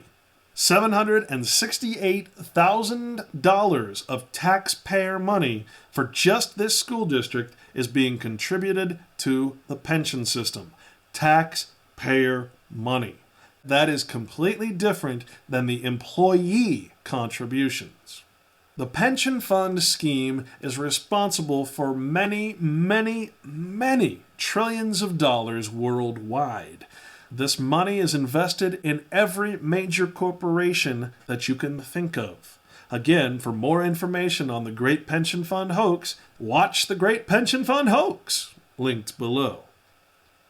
Under Note 11, Post-Employment Health Care Plan and Other Post-Employment Benefits, another social program, it states that the plan provides medical and dental insurance benefits to eligible retirees and their spouses. Membership of the plan consists of 64 retirees and beneficiaries currently receiving benefits, and 459 active plan members. Under the contribution information, it states that the contribution requirements of plan members and of the district are established and may be amended by the district and the Teachers Association, the CEA, and the local California Service Employees Association, the CSEA. The required contribution is based on projected pay-as-you-go financing requirements. For fiscal year 2009 and 2010, the district contributed $489,000 to the plan, all of which was used for current premiums. Again, that's taxpayer money.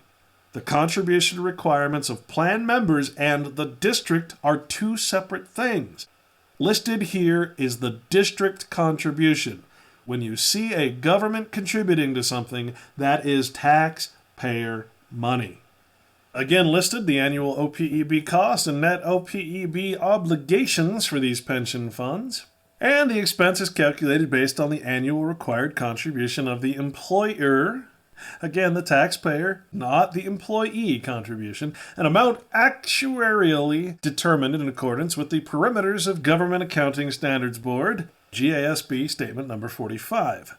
The ARC represents a level of funding that, if paid on an ongoing basis, is projected to cover normal cost each year and amortize the unfunded actuarial accrued liabilities, UAAL, or funding excess over a period not to exceed 30 years. Again, why are we purposefully not paying the full amount of these pension funds. When we have assets to burn, it doesn't make sense unless you want to purposefully be in debt, which is what government wants. The following table shows the components of the district's annual cost for each year, the amount actually contributed to the plan, and the changes in the district's net OPEB obligation to the plan.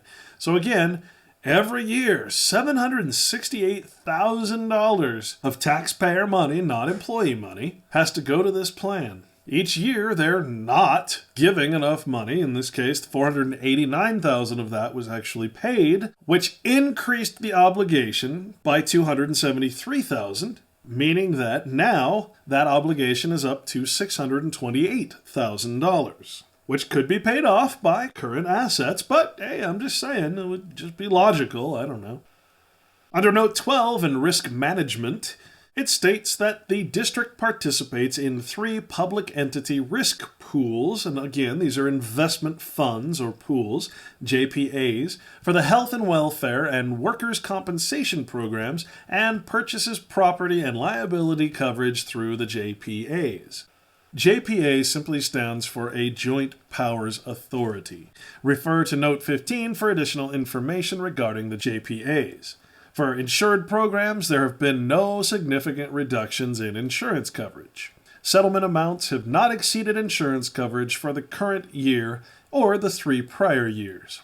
Now, the most important part about these risk management pools, these joint powers associations that are created specifically to pay for lawsuits, is that the government is requiring taxpayer money to be put into these pools, into these fund accounts. It is then invested, and so then, of course, any time a taxpayer then sues the county, the city, the state, or the school district, that government then just goes to this insurance pool and pays for that claim.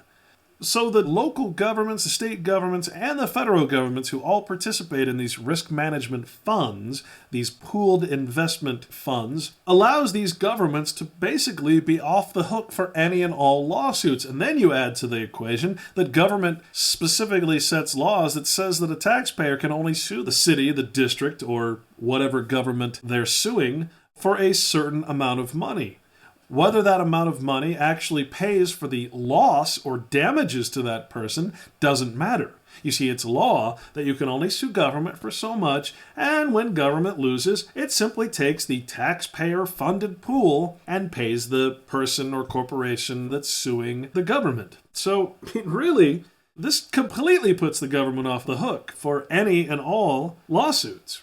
And it means that they're taking your taxpayer money and paying you with it. It also means that when they eminent domain your property, they have a pooled investment fund for that. And they're paying you with your own taxpayer money when they steal your property through eminent domain.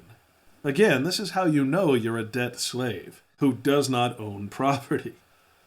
Under Note 13, the employee retirement systems, it states that qualified employees are covered under multiple employer retirement plans maintained by agencies of the state of California. Certified employees are members of the California State Teachers Retirement System, or CalSTRS, and classified employees are members of the California Public Employees Retirement System, or CalPERS. CalPERS being a multi-billion offshore corporation at this point. Now, for CalSTRS, benefit provisions are established by state statutes, as legislatively amended within the state teachers' retirement law. CalSTRS issues a separate comprehensive annual financial report because it is a separate entity of government. It is, in fact, a government that has its own CAFR, and it includes financial statements and required supplementary information, just like the CAFR we're looking at. Copies of CalSTRS' annual financial report may be obtained from CalSTRS on Folsom Boulevard in Sacramento, California. Under the funding policy, it states that active plan members are required to contribute 8% of their salary, and the district is required to contribute an actuarially determined rate. Again, the separation of employee money and taxpayer money. The actuarial methods and assumptions used for determining the rate are those adopted by CalSTRS Teachers Retirement Board, a whole other board of directors for a whole different government. The required employer contribution rate for fiscal year 2009 through 2010 was 8.25% of annual payroll. The contribution requirements of the plan members are established by state statute. Now again here it says the required employer contribution rate, not employee. Anytime you see the word employer in government, that means taxpayer money. So the required taxpayer contribution. This is where the majority of government money goes. The district's contributions to CalSTRS for the fiscal years ending June 30th, 2010, 2009, and 2008 were $1.3 million, $1.4 million, and $1.45 million, respectively, and equal 100% of the required contributions for each year. So almost $1.5 million of your taxpayer money in this district is going to fund the pension system. Also, we have the California Public Employees Retirement System, for which this district is contributing to. If you're not a teacher, then you get to go into this plan. It states that the district contributes to the school employer pool under CalPERS. Benefit provisions are established by state statutes as legislatively amended within the Public Employees Retirement Laws. Again, employees are required to fund this system, which is a massive, massive investment fund, the largest in the United States. Under its funding policy, it states that active plan members are required to contribute 7% of their salary, and the district is required to contribute an actuarially determined rate. The actuarial methods and assumptions used for determining the rate are those adopted by the CalPERS Board of Administration, a completely separate board for a completely separate government, also required to have a comprehensive annual financial report. The required employer contribution rate for fiscal year 2009 and 10 was 9.7% of covered payroll. This is about 40% more money than employees actually put into their pension fund. The contribution requirements of the plan members are established by state statute. The district's contributions to CalPERS for the fiscal years ended June 30th, 2010, 2009, and 2008 were $587,000, $585,000, and $594,000, respectively, and equal 100% of the required contributions for each year. So we can add another $587,000, bringing our total pension costs to over $2.5 million, just for the taxpayers of the Rim of the World School District. But let's not forget the ultimate pension fund for every single person who is a citizen of the United States, called the Social Security Fund. The Social Security Fund, as of 2010, had over $2.5 trillion in its investment fund, of which nobody seems to know even exists. As established by federal law, all public sector employees who are not members of their employer's existing retirement system, CalSTRS or CalPERS, must be covered by Social Security or an alternative plan. The district has elected to use Social Security as its alternative plan. Now, I don't think most people have stopped to consider that the Social Security Fund is, in fact, a pension fund for all the people in the United States. But that's exactly what it is. And like any investment fund scheme, it is taking in money, investing that money, making a humongous profit off of that money, using that investment capital to purchase the corporate structure and real estate of the world, and then paying out a few measly benefits here and there. Again, taxpayers are required to contribute to this national pension fund called the Social Security system. And then there's on-behalf payments. The state of California makes contributions to CalSTRS on behalf of the district. So now we've got the state government involved, taking everybody in the state's taxpayer money and making these contributions on behalf of the district. These payments consist of state general fund contributions to CalSTRS in the amount of $684,000, 4.267% of annual payroll. So for every school district in the nation, you've got states now contributing other taxpayer money specifically to the pension system. That money is taxpayer money, and it is not eligible for withdrawal from any employee or from any of the taxpayer base. Once it is contributed or given to the fund, it is lost in the ether. It is invested and never seen again by the taxpayer. Under accounting principles generally accepted in the United States of America, these amounts are to be reported as revenues and expenditures. Accordingly, these amounts have been recorded in these financial statements. On-behalf payments have been excluded from the calculation of available reserves and have not been included in the budget amounts reported to the general fund budgetary comparison schedule.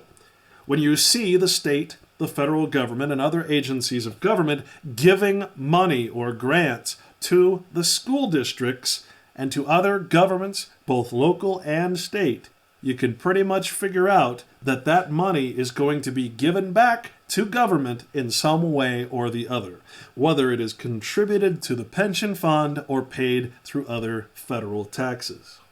Under Note 14, Commitments and Contingencies, and under grants, it states that the district received financial assistance from federal and state agencies in the form of grants.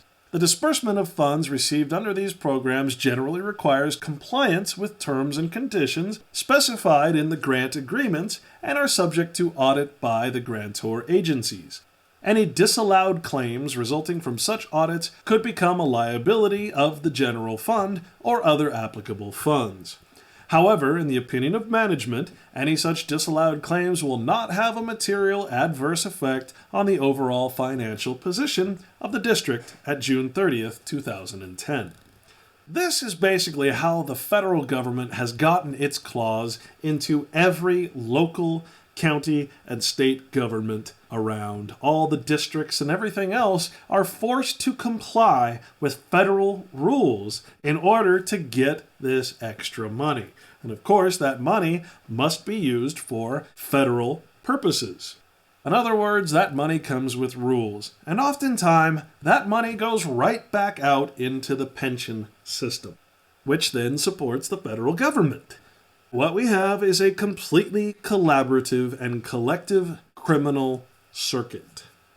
Under litigation, it states that the district is involved in various litigation arising from the normal course of business. In the opinion of management and legal counsel, the disposition of all litigation pending is not expected to have a material adverse effect on the overall financial position of the district. And that, of course, is because they're involved in the risk management fund, the pooled investment funds that cover such litigation. Now, it's interesting to note here under the construction commitments of this school district, we see unfinished capital projects. We have Rim High School roofing projects and several other roofing projects ranging from $250,000 to over $1.2 million for a roofing project.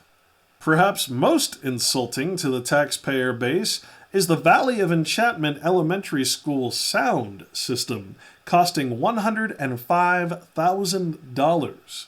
That must be a heck of a sound system. And finally, the government is creating its own fueling station, probably for its buses, and it's going to cost the taxpayers $840,000 to accomplish this feat, for total existing contracts as capital projects of $4.1 million. $105,000 for a sound system, man.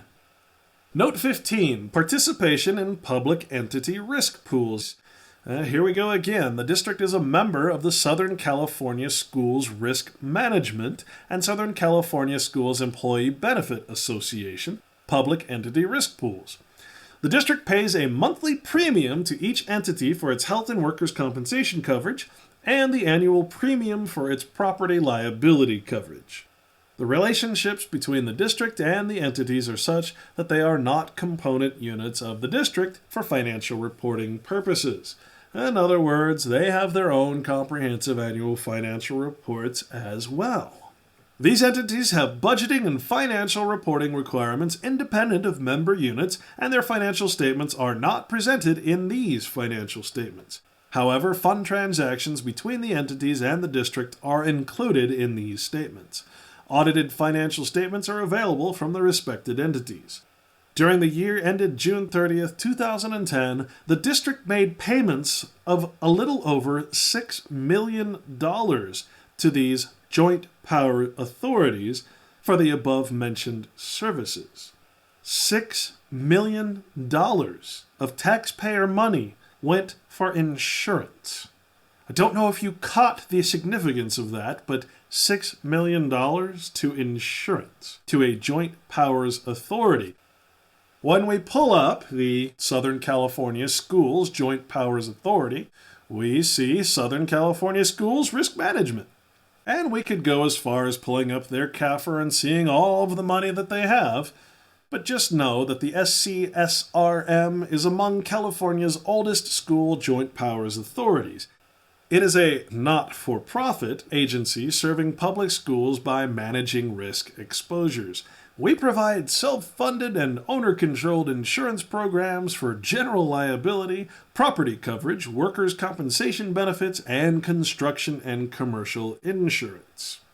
The SCSRM maintains rates for school districts and community colleges, reinvests in managed risk exposure reduction, helps manage cash flow, and develops strategies with our insurance partners for our members.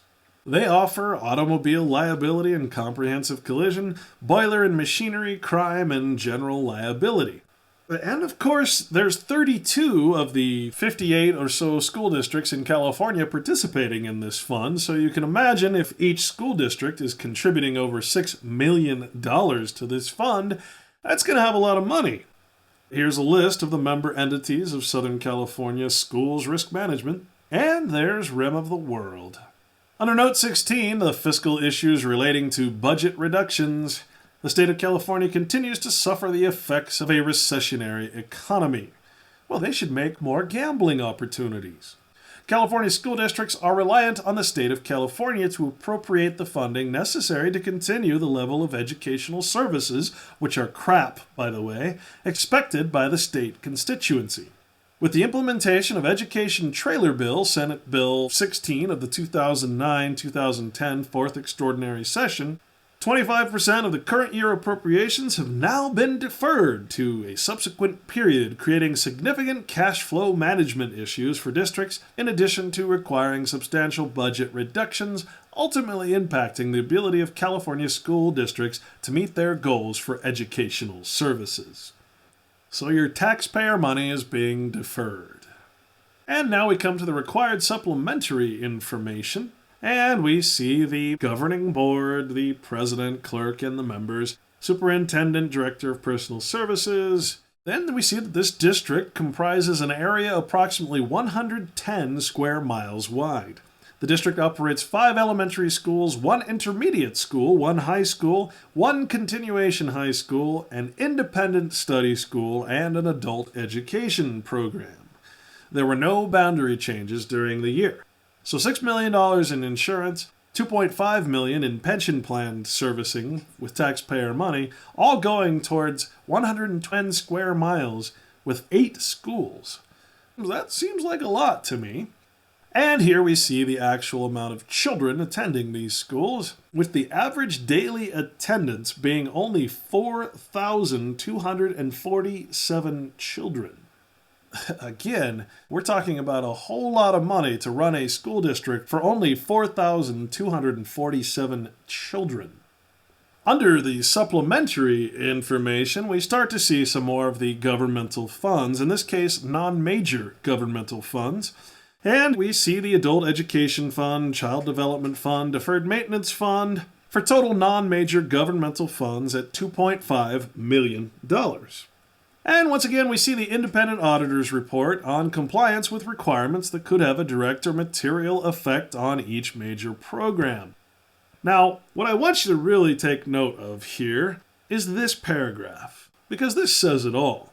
The Comprehensive Annual Financial Report is certainly not meant for public consumption, though it is available for you and anyone to read. As you can see, it's very difficult to actually cut through these figures. It states here that this report is intended solely for the information and use of the governing board, management, the California Department of Education, and the State Controller's Office, federal awarding agencies, and pass-through entities, and is not intended to be and should not be used by anyone other than these specified parties. Wasn't that interesting? I thought this was supposed to be a public entity. Why would you not want the public to see this? Perhaps it's because we found so much money being wasted or hidden from the public. And finally, we get to the building fund, which is Measure W. Apparently, the school is not telling people what's going on with this fund, at least in a public way, but in the CAFR, we see that the fund balance at the end of 2010 was $6.1 million. Note here that under the revenues section, this money is invested because it is receiving interest at $102,000.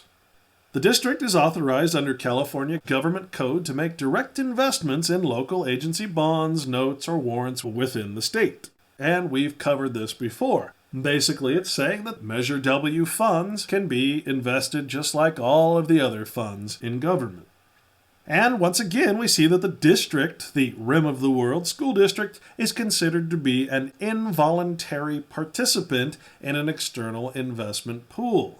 Again, we've read this before, and it puts the money into the county treasurer. The district manages its exposure to interest rate risk by investing in the county investment pool. The district maintains a building fund investment of over $7 million with the San Bernardino County investment pool. The fair value of this investment is approximately $7,070,000 with an average maturity of 334 days. And that actually brings us to the end of the Comprehensive Annual Financial Report. There are a few more board agenda items regarding Measure W. It states that the Board of Trustees reached a consensus that $5.2 million of Measure W funds were to be allocated for projects at Rim High, Valley of Enchantment Elementary, and Mary Putnam Hench Intermediate Schools, depending on the availability of funds. And these funds are funded by Measure W. And here we see that the district desires to participate in the STRS Reduced Workload Program. This program allows eligible state teachers' retirement system members to reduce their workload and receive a full year of service credit. What? They're going to reduce their workload and in return receive a full year of service credit? Well, who would say no to that? Really? How is that in any way helping the taxpayer? So what happens? The district agrees to pay for a full year of service to the state teacher's retirement system and the benefits. Okay, so actually this money is not necessarily going to the teacher, it's going to the pension fund. This program will allow certified employees to reduce their work year for the 2011-2012 school year. Again, this is an incentive to work less and get rewarded for it. It is also a way to increase the contribution, the money that's taken out of the taxpayer money and put into the pension fund system, never to be seen again. Why would any rational taxpayer say, oh yeah, that's great, we're happy. Yeah, don't work as much. Yeah, by all means, we'll pay your pension. We'll pay for a full year of service. Don't work so much, teacher. I mean, why would we want you to work and get paid? That goes against American values, right? I mean, that's, yeah.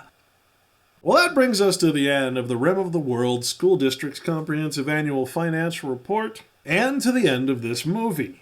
Now, this presentation is designed to give taxpayers an overall comprehension of what is actually going on in government. Again, we see the tip of the iceberg, but now you know that underneath that small portion of the iceberg is a massive, massive investment portfolio scheme that no one seems to understand, comprehend, or even know about. I hope that I've changed that for you today, and I hope that the next time that you actually participate in government, that you call these board members out at their little meetings that they have, where they think that you have no idea of what they're doing behind your backs. I hope that you go in there, you bring a copy of this comprehensive annual financial report, you throw it down on that podium, and you have your way. Well, verbally anyway, with those darn council members, because they're in on this. Some might have a puzzled look on their face because they are, again, what we refer to as useful innocents. But rest assured that someone in that room is going to know what the heck you're talking about, and they're going to get nervous. They're going to get really nervous that someone in that room can finally see that they are the mafia. They are the organized crime syndicate that calls themselves the government. And if your council members look at you like you're crazy and say that they have no idea what you're talking about, here's another board agenda item that you can refer to. The topic, the audit report, or the comprehensive annual financial report, from Jenny Haberlin, the Director of Business Services for the district, where the board is approving Vavrinick, Trine, Day, and Company to provide a report on the findings for the 2009-2010 audit conducted for Rim of the World Unified School District. It states right here, which means they must know, that Education Code Section 41020 requires each school district in the state to contract with a public accountant or certified public accountant for an audit of the district's financial records and of the district's compliance with state and federal guidelines. And it states that our audit, meaning the board of the district, our audit for the 2009-2010 fiscal year is complete. These guys know about it, so don't let them tell you otherwise. With that, I bid you farewell and invite you again to go to thecorporationnation.com and view my other documentaries on the CAFR situation. Also, I've written other CAFR school articles which are posted on my blog at realityblogger.wordpress.com. I'll put a link for this CAFR that I've been reading from down at the bottom, as well as the links to my other movies. Once again, I thank you and remind you that this scheme is happening all across the country in every government agency out there.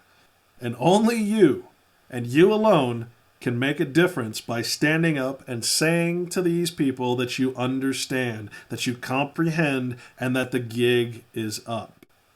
Thank you very much, and good luck.